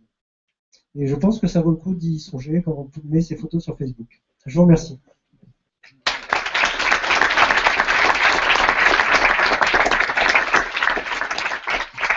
Je pense que la petite chose, et donc tu vas pouvoir m'éclairer là-dessus, hein, ou nous éclairer tous en même temps, la chose un peu magique là-dedans, c'est que réellement quand tu as le SIFT, tu perds l'information géographique de là où le SIFT a été pris. Non, là, dans le système. Ah, tu l'as dans le système. Notre hypothèse de travail, c'est que l'on sait d'où viennent les fragments et quelle est en plus la géométrie elliptique. D'accord ? Il y a des travaux qui ont été faits ensuite de gens qui ont relâché cette contrainte, mais alors ça nécessite un algo beaucoup plus compliqué. Il faut faire des hypothèses de positionnement des fragments collés et faire de l'optimisation qui est un peu coûteuse. Et alors, étonnamment, on arrive encore à remonter. Mais alors là, il faut des images exemples. Là, moi, les images, j'ai pas vraiment d'images. J'ai simplement mon matériau de base, ma brique de base, c'est des fragments issus d'images naturelles, mais je n'ai plus les images naturelles. Donc, en fait, ce que tu veux dire en particulier, dans ta base de données, tu n'as pas Hitler dans... Déjà, personnellement, non, mais je comprends peut-être, mais spécifiquement, vous avez fait attention de ne pas avoir Hitler dans votre base de données et vous l'avez recréé. Non. Ça finit pas bien, là. Merci. Non, ce qui est important, c'est qu'on a fait plusieurs expériences. Un cas où les images dont sont issus les fragments, exemple, n'ont rien à voir avec l'image à reconstruire, et d'autres cas où elles sont assez similaires. Et évidemment, et d'ailleurs c'est le cas là, évidemment ça améliore la qualité. Mais bon, ce qui n'est pas une surprise, mais on l'a validé dans les expériences. Oui. Ma question, c'était pour la première partie de la présentation sur le descripteur VLAD, la signature. La première signature, elle est en 8000 dimensions, et ensuite vous faites une réduction de dimensionnalité à 128 avec PCA. Et dans la première représentation en 8000 dimensions, est-ce que le vecteur est sparse et quel est le taux de 0 qu'il y a dedans? Est-ce que ça permet de faire des requêtes inversées? Alors que dans le deuxième cas, c'est plus le cas, et du coup, il faut faire des parcours exhaustifs de toute la base pour trouver les plus proches voisins ou notre méthode du genre. C'est une excellente question. Alors, c'est à peu près les 3/4 des slides que j'ai virés. C'est pas sparse, enfin, beaucoup moins. J'ai même une visualisation. Tu peux voir sur le papier. On représente VLAD comme des bouts de. Chaque bloc, c'est quasi comme un SIFT, à part que ça peut avoir des valeurs négatives, mais ça a la même allure, donc on peut visionner. Donc, c'est pas spécialement sparse. Et effectivement, on peut pas faire de fichier inversé. Mais par contre, la méthode que j'ai pas du tout évoquée, qui consiste à quantifier de façon sur 16 octets, les vecteurs de dimension 8000, en fait, c'est fait de façon hiérarchique, grossier puis fin, ce qui permet d'avoir une forme de fichier inversé qui permet d'aller vite. Y a-t-il une autre question pour Patrick? Oui. Ouais, j'imagine que c'est un peu irréaliste de penser à la compression à partir des derniers trucs que tu as montrés, parce qu'il y a toute la base de données d'images avant, etc. Mais simplement, donc, la dernière info que tu as en dehors de la base de données et en dehors donc, de la géométrie des ellipses, c'est combien de floats ou combien de bytes? Ben, ça dépend des fragments que tu as besoin, mais dans l'absolu, en gros, un fragment, c'est un SIFT, c'est 128 flottants, on va dire. Ça peut être moins que ça. Non, pour la reconstruction, c'est pas des VLAD. Ça va venir. Je pense qu'on va pas tarder à avoir de la reconstruction à partir de sacs de mots.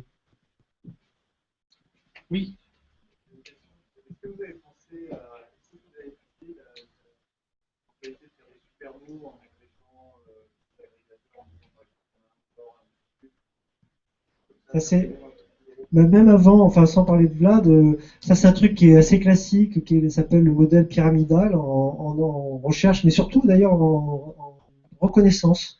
C'est-à-dire qu'en fait les histogrammes peu importe l'analyse, elle est faite sur des images découpées en des gros carrés puis des plus petits carrés. Dans chaque carré, c'est comme si c'était une image en soi, donc il y a une signature par cellule et tout est concaténé.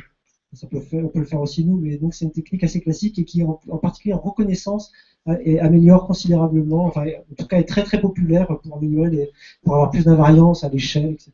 Et pour avoir une forme Parce que effectivement, le sac de mots, il n'y a plus aucune colocalisation spatiale.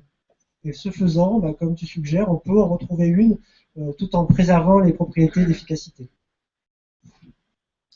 Oui. Est-ce qu'il y a un système de ranking des sites utiles? Parce que quand on cherche dans un moteur de recherche, on peut mettre toute une phrase, la partie utile va pas être énorme. De la même manière, on va donner une image et en général, la personne va vouloir rechercher quelque chose de particulier à l'intérieur et le décor va juste polluer. Donc, du coup, quel est l'état de l'art aujourd'hui dans l'utilité de la recherche d'images similaires, à part retrouver un même tableau, une même scène à l'identique, du genre le devant, la façade de Notre-Dame, qui est toujours prise à peu près de la même manière. Est-ce qu'il y a des travaux qui sont faits là-dessus pour, en gros, rendre plus utile la recherche d'images dans un certain sens? Après, on peut discuter de si c'est utile. Je pense que... Non, mais c'est intéressant comme question, parce que ça en est une autre. Je pense que c'est utile, et si tu t'embêtais à faire Google, ça te permet, en gros, t'as plus besoin de... L'apparence de l'objet devient le QR code, quand même. Hein. T'as plus besoin de QR code. C'est-à-dire, tu sais retrouver... En l'occurrence, c'est pas bien sur les vêtements, mais ça permet d'accéder à l'information pour peu que les images dans ta base, évidemment, soient les informations sur l'objet soient associées à l'image. Donc c'est le credo de Amazon Flow, de Coapa, des Googles. Ok. Après, alors, tu as dit plein de choses dans tes questions.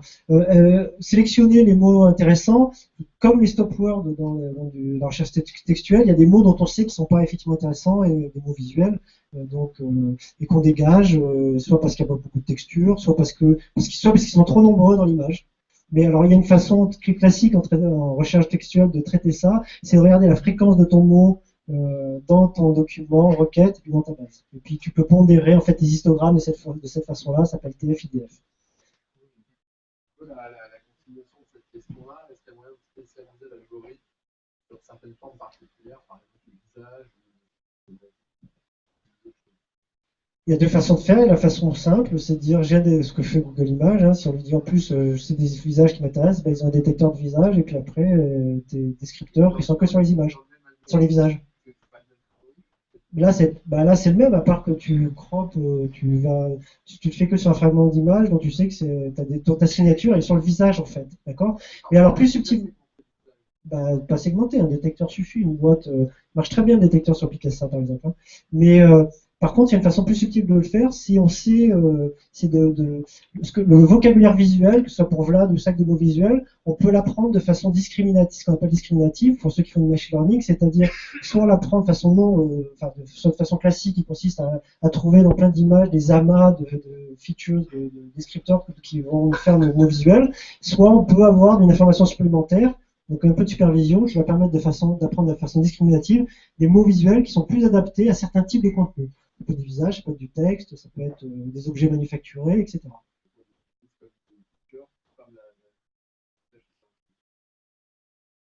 On supervise l'apprentissage des features, c'est dans l'autre sens. C'est une question un peu liée. Donc les descripteurs qui viennent de SIFT, ils sont quand même relativement, très bas niveau, puisque ils s'intéressent à des textures locales. Ouais. Oui, non, mais je veux dire, les descripteurs SIFT individuels, ils sont très locaux et s'intéressent principalement à de la texture. Et donc, ils résument pas globalement l'agencement de l'image et ils sont incapables de trouver le sens, entre guillemets, d'une image, une catégorie d'objets ou des trucs comme ça. Par contre, il y a toute la recherche qui est sur le deep learning et sur les réseaux de convolution entraînés de manière supervisée pour trouver des classes d'objets et non pas reconnaître des objets individuels. Est-ce que utiliser les dernières couches d'un réseau de neurones qui trouve des classes d'objets pour enrichir des descripteurs bas niveau qui essaient d'identifier des objets permettrait de trouver un code mixte qui permettrait d'améliorer la précision parce qu'il va retirer des trucs qui sont dans des contextes complètement différents, sémantiquement on va dire. Bon, c'est un peu compliqué de répondre en 5 minutes là, mais donc au moment, la communauté les deux, mon capitaine. Les gens, bah, évidemment, deep learning, je m'attendais à ce qu'on le dise ce soir, comme ça a l'air puissant, bah, les gens, surtout ceux qui viennent ceux à Oxford typiquement, qui ont été les chantres du sac de mots, etc., ça y est, ils ont des papiers où il y a du deep là-dedans. Alors, Vlad, c'est une forme, alors là ça devient technique, mais pour ceux qui connaissent Vlad, c'est une forme simplifiée, ça peut être vu comme une forme simplifiée de Fisher, et Fisher a été utilisé récemment comme en plusieurs couches dans un réseau qui ressemble à du convolutionnel profond. Et réciproquement, le convolutionnel profond, ce qui fait lui, d'une certaine façon, il apprend les features en plus du reste, mais avec en ayant des millions de paramètres à apprendre dans son classifiant. Bon, c'est un peu court.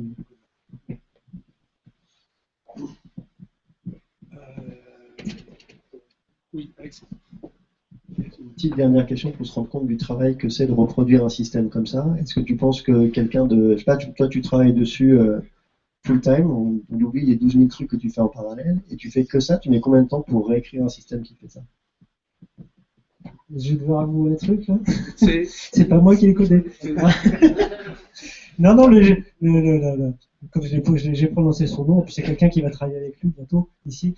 Donc c'est Hervé Gégou qui a fait l'essentiel du système, qui par ailleurs a une librairie qui code Vlad et qui est disponible en ligne. Et alors même si je savais combien de temps il a mis à le faire, ça serait pas représentatif. Parce qu'il dort pas et qu'il code très très vite. Mais le problème, c'est pas qu'un temps dans l'absolu, il y a un savoir-faire considérable derrière, il y a tout un tas de détails qui sont un peu de la cuisine d'ingénieur, mais qui sont indispensables pour marcher ces pipelines. Et c'est ce qui explique aussi que dans le monde académique, où il y a tout un tas de compétitions sur la recherche d'images, la reconnaissance, etc., c'est souvent les mêmes qu'on voit en première place, d'abord parce qu'ils sont bons, mais surtout parce qu'il y a un ticket d'entrée dans le savoir-faire et dans tous les petits trucs qui est considérable, et les gens qui arrivent à pérenniser ce savoir-là, ils arrivent ensuite à se faire une place au sommet. Ta présentation sera disponible, enfin, on peut la trouver. Bah déjà sur les archives. La plus complète sera disponible sur un autre site, mais elle devrait être sur notre site. Il y aura le lien sur ma page. Voilà, il y aura un lien. Donc, c'est bon. Sur les archives du Meetup. Oui.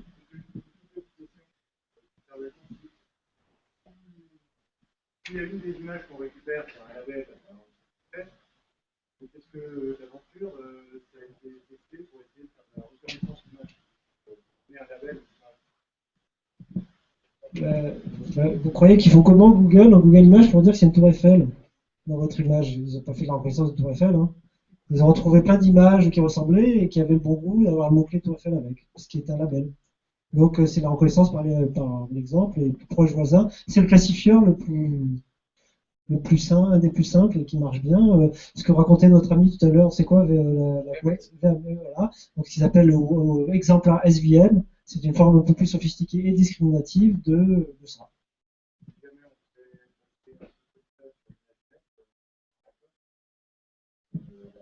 Ça, c'est pas conçu pour faire la reconnaissance. Par contre, un des co-auteurs qui s'appelle Florent Perronin et son équipe à Xerox à Grenoble, ils sont parmi, alors là, malheureusement, il y a eu la déferlante Deep Network. Jusqu'à présent, c'était avec ce type de descripteur très très riche, donc Fisher, qui est comme du Vlad, mais en plus riche, c'est eux qui gagnaient les compétitions de reconnaissance à grande échelle.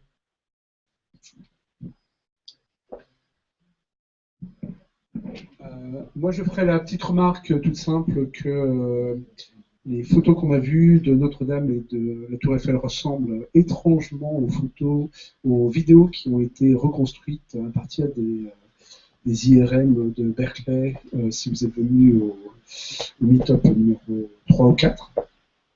De façon évidente, il y a des connexions, mais elles ne sont pas évidentes pour tout le monde, dans le sens où il n'y a pas une convergence de recherche sur ces deux choses, pas encore. Je pense que ça va arriver aussi.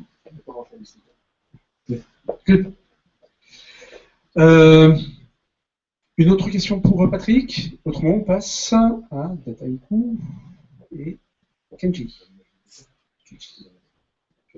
Merci à vous.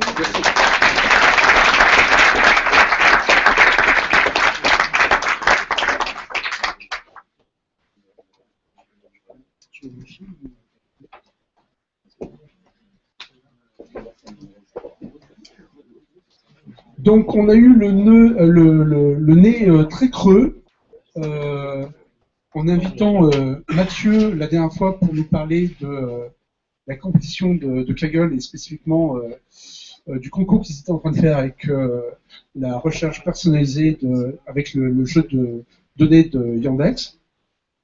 Est tellement creux que à la fin, l'équipe de Mathieu, donc est-ce que tu peux me dire tous les autres noms parce que je ne les connais pas par cœur? Les fois, Mathieu. Parce qu'il y a Kenji qui est Donc on a fait cette compétition à 4 en tout. Il y avait avec moi Kenji qui est ici, il y a Paul Mazurel et Paul. Christophe qui est là. Voilà. Donc, on a eu le nez très creux, puisqu'ils ont eu le premier prix. Sur la liste, il y a toujours Yandex en premier. Et alors, comment ça se passe pour le troisième, enfin le quatrième? Il n'a pas d'argent ou il a de l'argent?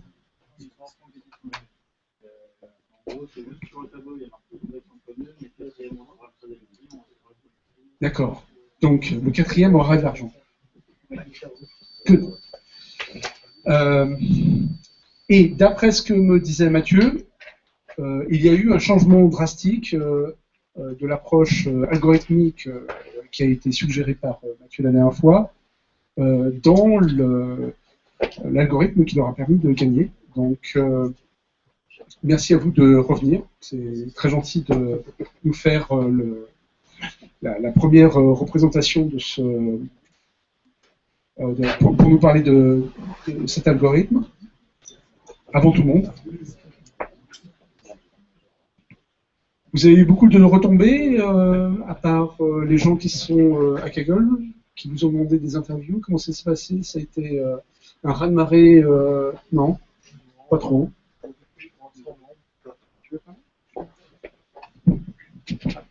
Ouais, il y a eu quelques tweets, dont un tweet de Kaggle.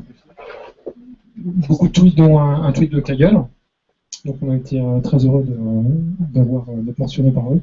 Et sinon, on a été le premier effectivement à nous faire signe, et puis on espère qu'il y aura d'autres opportunités de présenter ça. D'accord, super. Merci. Kenji?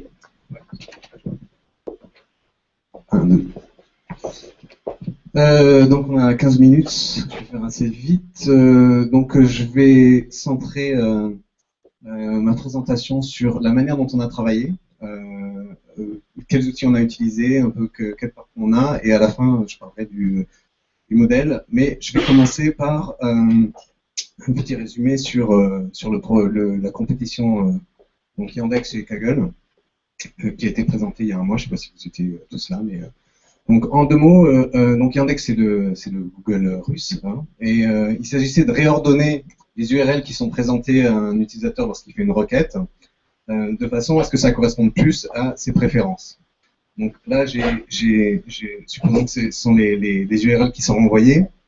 Par rouge, j'ai noté ce qui ne lui convenait pas, et par vert, ce qui lui plaisait. Donc le but, c'est simplement de réordonner les URL de façon à ce que ce qui lui plaît le plus arrive en haut et ce qui lui plaît moins soit en bas.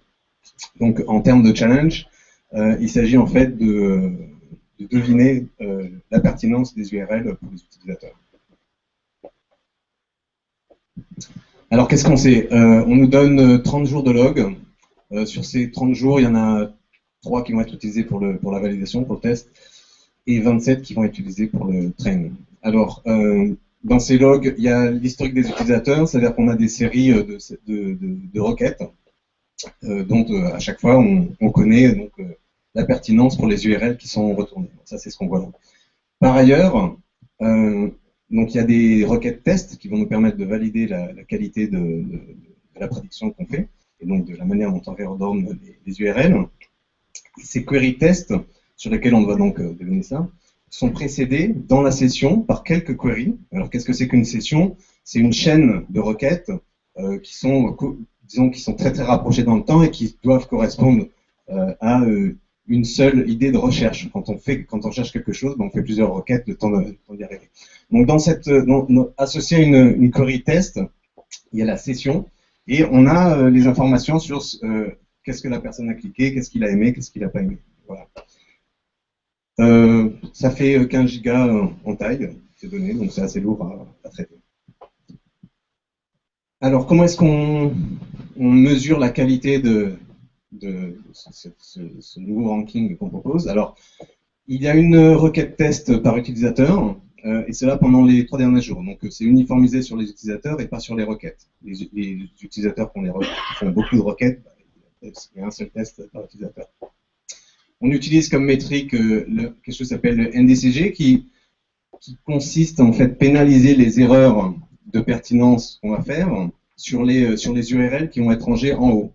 Et c'est-à-dire se tromper, si nous, comme prédiction, on fait ça, d'accord, là on ne s'est pas trompé, mais supposons qu'on se soit trompé, on ait mélangé le vert et le rouge en haut, c'est plus grave que si c'est en bas. Parce que c'est la première chose que va voir l'utilisateur. Donc c'est une métrique qui permet de pénaliser les erreurs de pertinence, de classification qui sont en haut. L'autre chose qu'il faut comprendre, c'est que la mesure de la qualité ne se fait pas par du A/B testing, mais il y a un petit biais. C'est-à-dire que, en fait, pour le test, donc supposons qu'on ait prédit ça, et qu'à la base, la personne avait eu cette liste d'URL, et que ce qui lui plaisait et ce qui lui plaisait pas, donc c'était ce qui est marqué en rouge et en vert ici. Et en fait, il y a un biais ici, c'est-à-dire que la personne elle est beaucoup plus à même d'aimer quelque chose qui lui est présenté en premier. C'est-à-dire que, bon, celui-là, elle l'aime pas, je sais pas, elle clique dessus, voilà, ça lui plaît pas. Le deuxième, ça lui plaît un petit peu, le gris, ça lui plaît un peu plus. Le vert, ça lui plaît. Mais le quatrième, par exemple, il l'a pas cliqué. Il l'a pas cliqué, donc en fait, il est considéré comme mauvais parce qu'on n'a pas cliqué dessus. Simplement, voilà, il est présenté en quatrième. Donc, qu'est-ce que ça veut dire? On ne sait pas trop. Et donc, la mesure de la qualité va être faite sur la base de ce qui lui a été donné au départ comme ordre. Donc, il y a un petit biais. Si on faisait si on voudrait vraiment savoir quel est l'effet, il faudrait retirer le biais qui est donné par le rang proposé, donc reproposer les URL sous un nouvel ordre, et donc avoir à nouveau un retour de l'utilisateur, donc par du A/B testing. Voilà. Alors, qui nous sommes? Ça a été dit assez vite. Je pense que chacun de nous n'avait aucune chance d'être dans le top 5 si on avait combattu seul, on va dire. Et le fait de travailler en équipe a permis quand même de ce résultat que je trouve exceptionnel pour moi, puisque j'ai commencé le machine learning il y a 6 mois. Ok, alors qu'est-ce qu'on a utilisé? On a d'abord lu pas mal d'articles qui étaient d'ailleurs proposés sur la page de Kaggle, qui étaient liés à ce sujet, une dizaine pour ma part. Et on a utilisé un serveur payé par Dataiku, assez gros, 12 cores, 64 Go de RAM. Python, scikit-learn, c'est classique. Java Franklin, parce on en parlera un petit peu à la fin, mais j'ai utilisé des algos qui optimisent ces questions quand on doit réordonner des éléments. Donc c'est une librairie qui permet d'avoir des algos de ce type-là. Et puis Dataiku Science Studio, que je vais vous présenter en 2 mots. Je suppose que vous avez beaucoup d'entre vous déjà vu la présentation de Floro Duetto qui est un peu partout en ce moment, qui est le patron de Dataiku. Alors, Dataiku Science Studio, donc c'est un outil qui est censé faciliter la manipulation des données. Et là, je vais prendre une toute petite partie. Ça, c'est, disons, le flow qu'on avait à la fin, qui nous permettait, donc partant du train original qui nous a été donné. Alors, je vous explique un tout petit peu. Chacun des petits carrés bleus, là, c'est un dataset. Ils sont reliés par des flèches. Ces flèches passent à travers une petite boîte bleu ciel, qui est une recette, c'est-à-dire un petit script, un petit programme, qui a en entrée un dataset ou plusieurs, et en sortie un ou plusieurs datasets. D'accord? Donc les choses sont construites de l'amont qui est à gauche vers l'aval à droite. Donc au départ, on a le train qui est donné par Kaggle. On va le séparer en jeu de train de validation.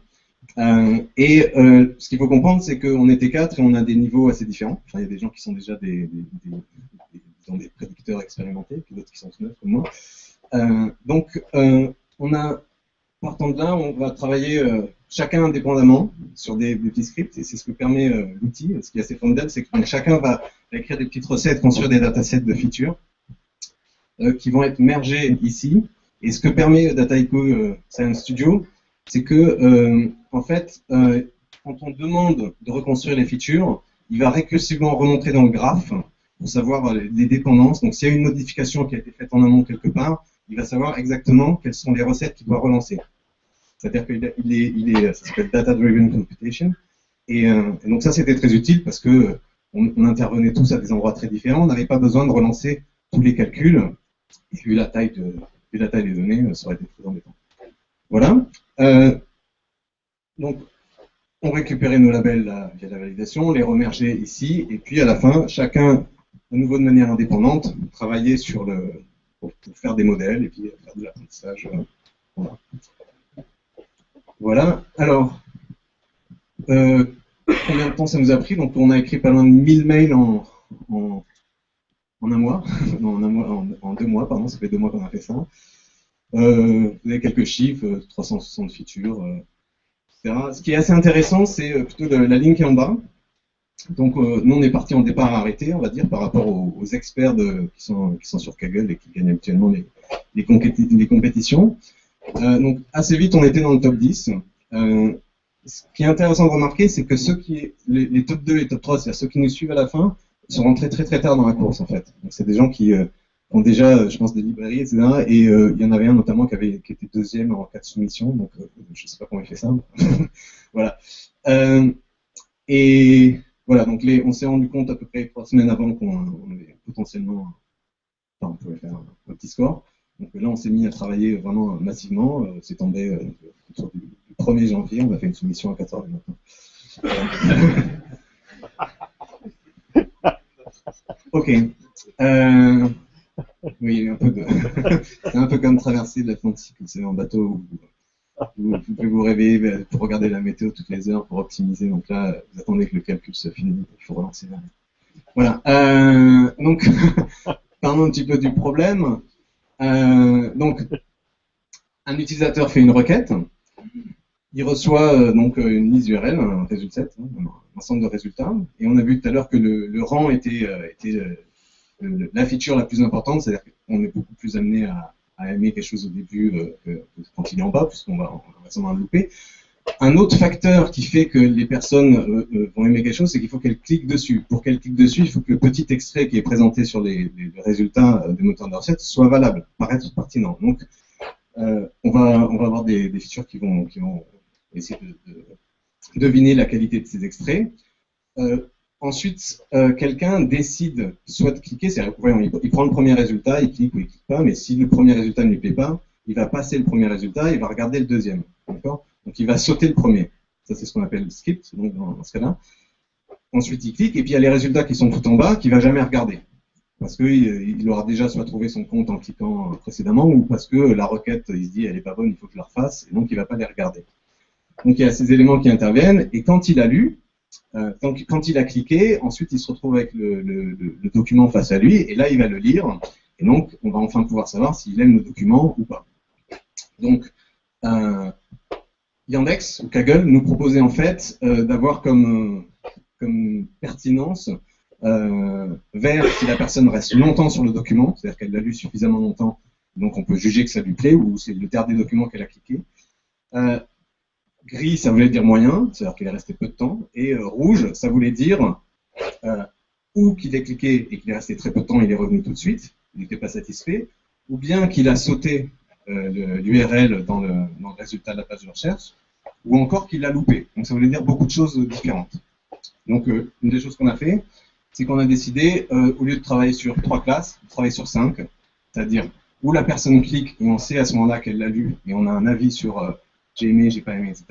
Ou bien elle l'a loupé, ce qui veut dire à ce moment-là qu'on a un avis sur le petit extrait qui est montré dans le résultat des pages de recherche, ou encore elle l'a pas vu parce qu'il est tout en bas, et dans ces cas-là, on n'a pas beaucoup d'infos, sauf que voilà, il l'a pas lu jusque-là.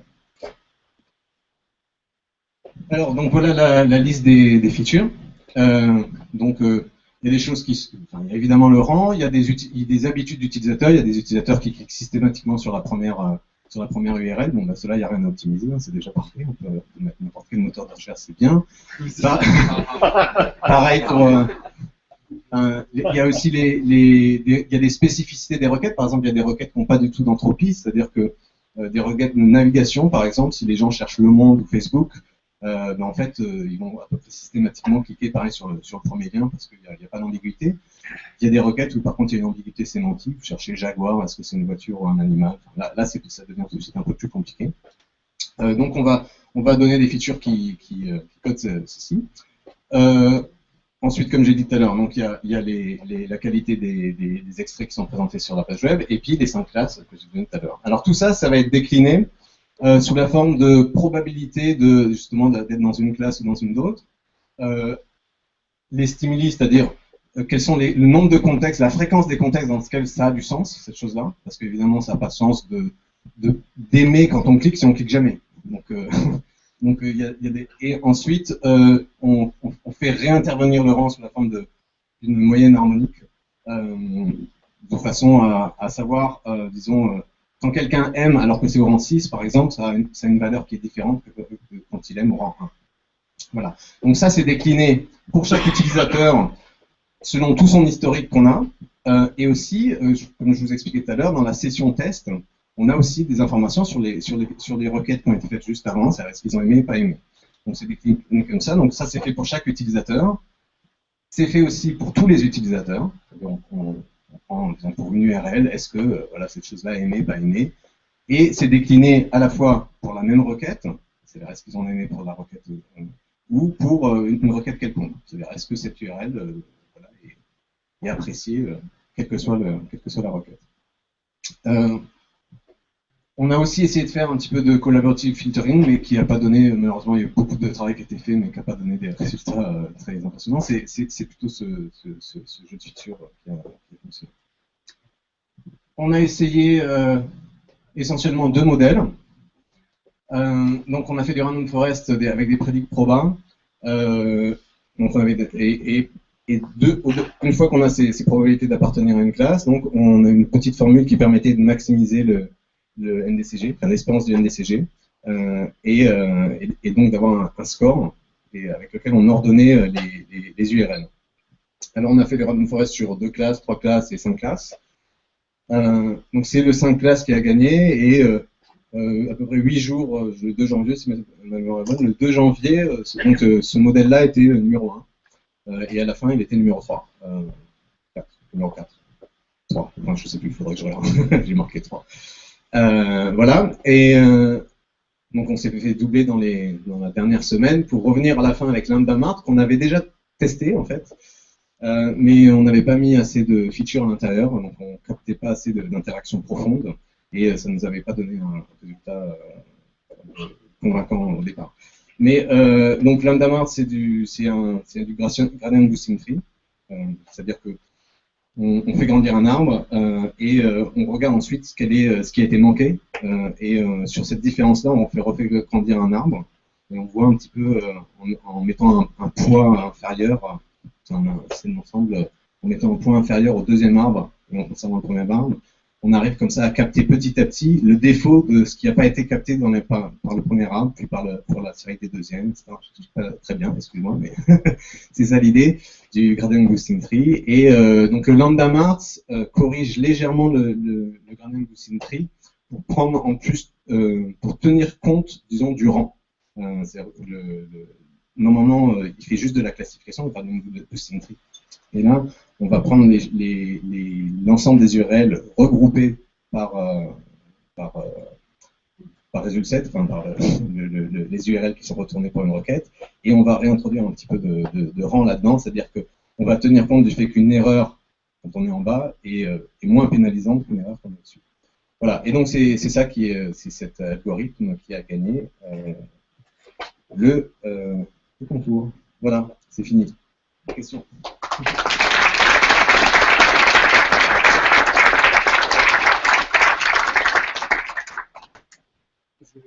À la fin, le LambdaMart c'est complètement indépendant du random forest ou c'est-à-dire les features sont différentes ou... Moi, c'est les mêmes features, c'est 2 modèles complètement indépendants. Pour moi, il n'y a que les mêmes features du random forest et vous avez juste complètement un LambdaMart. Voilà. On n'a pas eu trop de temps on a essayé de régulariser beaucoup mieux en choisissant des features, mais on avait beaucoup de features, c'était compliqué, il aurait fallu du temps de calcul important. Il y a Paul qui a fait petit système pour automatiser le choix des features les uns après les autres. Mais donc en régularisant un peu mieux, il arrivait à avoir un très très bon renseignement, le top 1 avec 30 features. Là, le lambda mart, il est grandi sur 90 features, donc il y en avait beaucoup plus. Donc il y avait sans doute beaucoup de redondance, on n'a pas eu le temps de... Enfin, il y avait du bruit, enfin non. Oui. Vous avez essayé de pondérer le modèle? Pas du tout. C'est un modèle tout simple qui est gagné. Enfin, on s'est posé ces questions-là, mais on n'a pas fait ça. Vous n'avez pas eu le temps. On n'a pas eu le temps, on a déjà beaucoup couru en fait. Au final, le temps de traitement du modèle c'est le tout graphe là, apprentissage et en prédictif. Alors le calcul des features, c'est 15 heures, ouais, je pense, 15 heures, avec quand même le mécanisme. Et l'apprentissage final du lambda mart, là c'est grossier comme manière de faire, c'est plus 24 heures ou un peu plus, 30, c'est très gros. Tandis que le random forest, là, c'était très raisonnable, c'était sur 24 estimateurs, donc ça prenait assez peu. En prédictif, pour les ensembles de test, je ne sais pas uniquement pour marcher des gens. Mais il faut. Une fois que ça fait très, je ne sais pas si lambda mart c'est long à prédire. Non, c'était paralysé, donc grâce au travail, ça m'était, je pense surtout, ça m'était 1 heure, je pense, pour c'était ça. Pour revenir sur les chiffres, il y a combien d'users, combien d'URL? Alors, les utilisateurs, c'était 5 millions. Les URL, je pense, je sais plus, c'est 70 millions. Enfin, il y avait 160 millions de lignes dans le log. Voilà. Oui, et au niveau des queries, c'était vraiment les queries de production de Yandex. Oui, je pense. C'est en russe?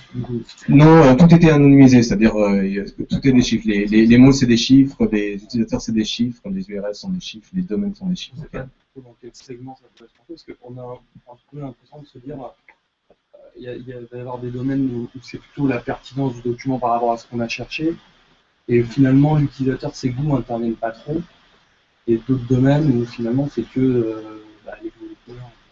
C'est vrai que c'est très frustrant parce qu'en fait, comme on ne peut pas voir ce qu'on fait, c'est un peu aveugle. Donc on suppose un peu, on peut retrouver par exemple, je pense assez facilement Wikipédia ou des choses comme ça, parce qu'on arrive à retrouver. Mais c'est quand même assez, c'est très frustrant de ne pas avoir justement sur l'information, de ne pas avoir trop d'avis là-dessus.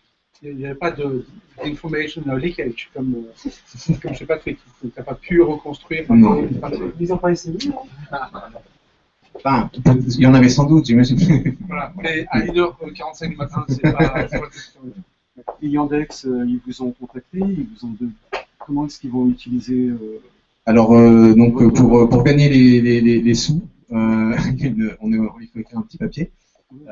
Et bon, pour l'instant, on a eu un mail de Yandex. Voilà, mais c'était, je pense qu'on va être en contact avec eux. Surtout de manière plus importante.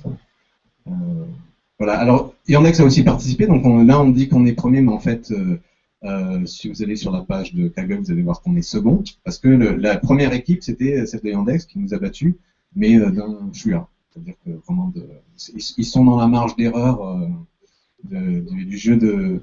Voilà. Du coup, les meilleurs concurrents, ils ont des équipes connues, donc peut-être qu'ils... Pour l'instant, on ne sait pas du tout. Alors, il y a des gens qui ont posté ça sur les forums, mais moi, j'ai pas lu. Donc, si Mathieu et Paul. Voilà. Tu avais une question? Alors, c'est assez intéressant parce que Paul faisait cette remarque il y a un moment, c'est-à-dire qu'on s'attendrait à ce que, à la fin, en fait, les écarts soient très serrés. Et c'est plutôt, quand on regarde la courbe, c'est plutôt le contraire qui se passe, c'est-à-dire que les premiers ont des écarts très importants et quand on descend, en fait, il y a des écarts assez fins. Donc il y a vraiment, on fait vraiment des gains tout d'un coup très importants et c'est pas du tout. Oui, ça reste bien sûr tout petit, mais disons dans la granularité devient beaucoup plus grosse. C'est quand même. Tu avais une question? Est-ce qu'avec 100 fois plus de puissance de calcul, on aurait été beaucoup plus loin? Bah, j'espère. C'est-à-dire que ça passe de 24 heures à 2 minutes. Donc, il y a une sorte c'est-à-dire à itérer. sur les 3 dernières semaines, quand même, on passait beaucoup de temps à attendre le résultat pour valider des idées. Donc, effectivement, si... Pour le médecin de Noël, tu pouvais aller acheter des cadeaux. Moi, j'ai profité de ça pour beaucoup travailler.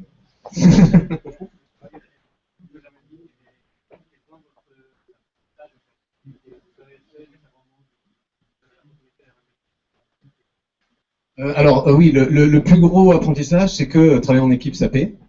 Ça, c'est vraiment c'est important, notamment quand on apprend. Alors moi, comme je vous dis, je débarque dans ce monde-là. Donc, si vous voulez apprendre, faites du Kaggle et faites du Kaggle en groupe. Enfin, vraiment, c'est-à-dire Kaggle, c'est bien, mais en groupe, c'est vraiment beaucoup mieux. D'ailleurs, c'est en fait un appel un peu.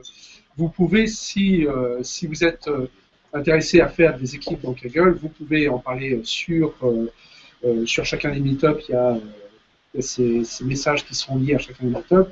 Vous pouvez très bien en parler ou parler dans le.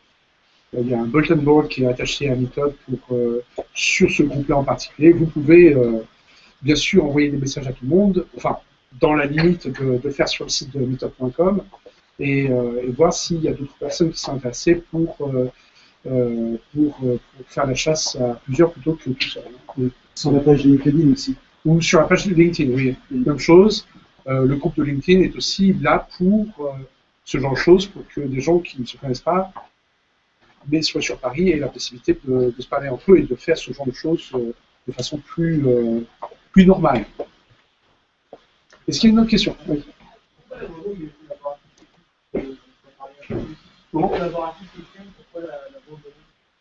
On n'a pas abandonné, juste ça marche pas. Ça donne très très peu de résultats avec ce qu'on a fait. Après, peut-être qu'il y a des... Voilà, on n'a pas tout essayé là-dedans, mais ça a vraiment donné un gain qui était ridicule par rapport aux features toutes simples. Enfin, simple. C'est que 15 gigas, hein. C'est pas beaucoup. Ouais, c'est pas beaucoup. Non, je sais pas. Non, je veux dire, tu peux penser à une taille relativement énorme pour des films, c'est relativement bien codé, mais un moteur de recherche, c'est quand même une richesse qui est largement supérieure, et 15 gigas, c'est presque rien. D'ailleurs, on a un petit peu essayé de mesurer quel gain on pourrait avoir en changeant de jeu de train et test. C'est-à-dire essayer d'augmenter le jeu d'apprentissage. En fait, c'était assez important par rapport à, disons, au gain qu'on peut... Enfin, le NDCG, c'est vraiment des gains microscopiques hein, qu'on a à chaque fois. Donc c'était relativement important. Par contre, quand on joue comme ça, c'est quand on grandit le jeu, on risque d'avoir des biais qui ne sont pas maîtrisés. Alors, on avait construit ça à la fin, mais on n'a pas eu le temps de jouer avec un jeu qui était 2 fois et demi plus grand. On aurait bien aimé voir ce que ça donnait, mais voilà, on n'a pas eu le temps.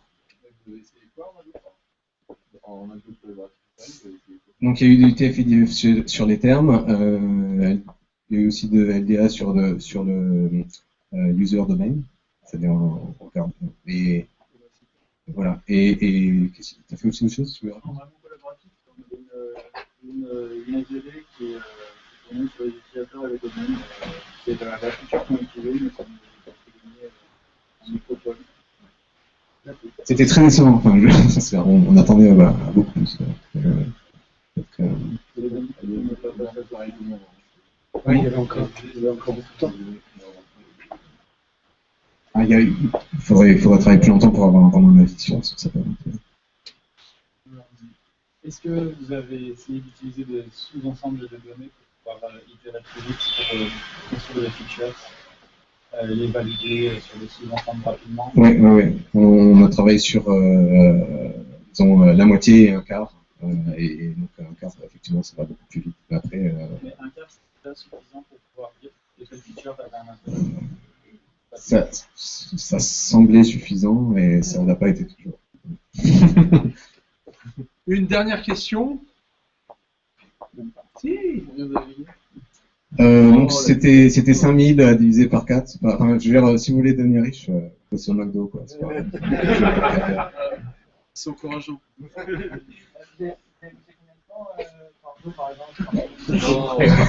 Je sais pas combien vous avez bossé de temps.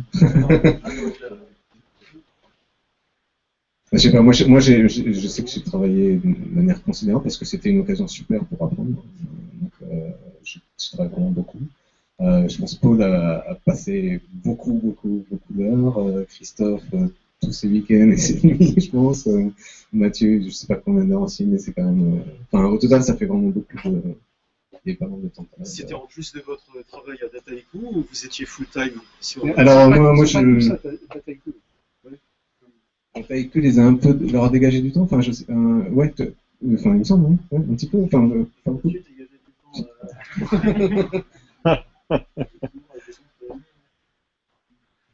Voilà, moi j'étais à temps plein parce que je vais travailler bientôt, mais en ce moment je fais ça pour m'amuser. Enfin, pour apprendre. Bon, on va remercier Kenji et puis l'équipe de la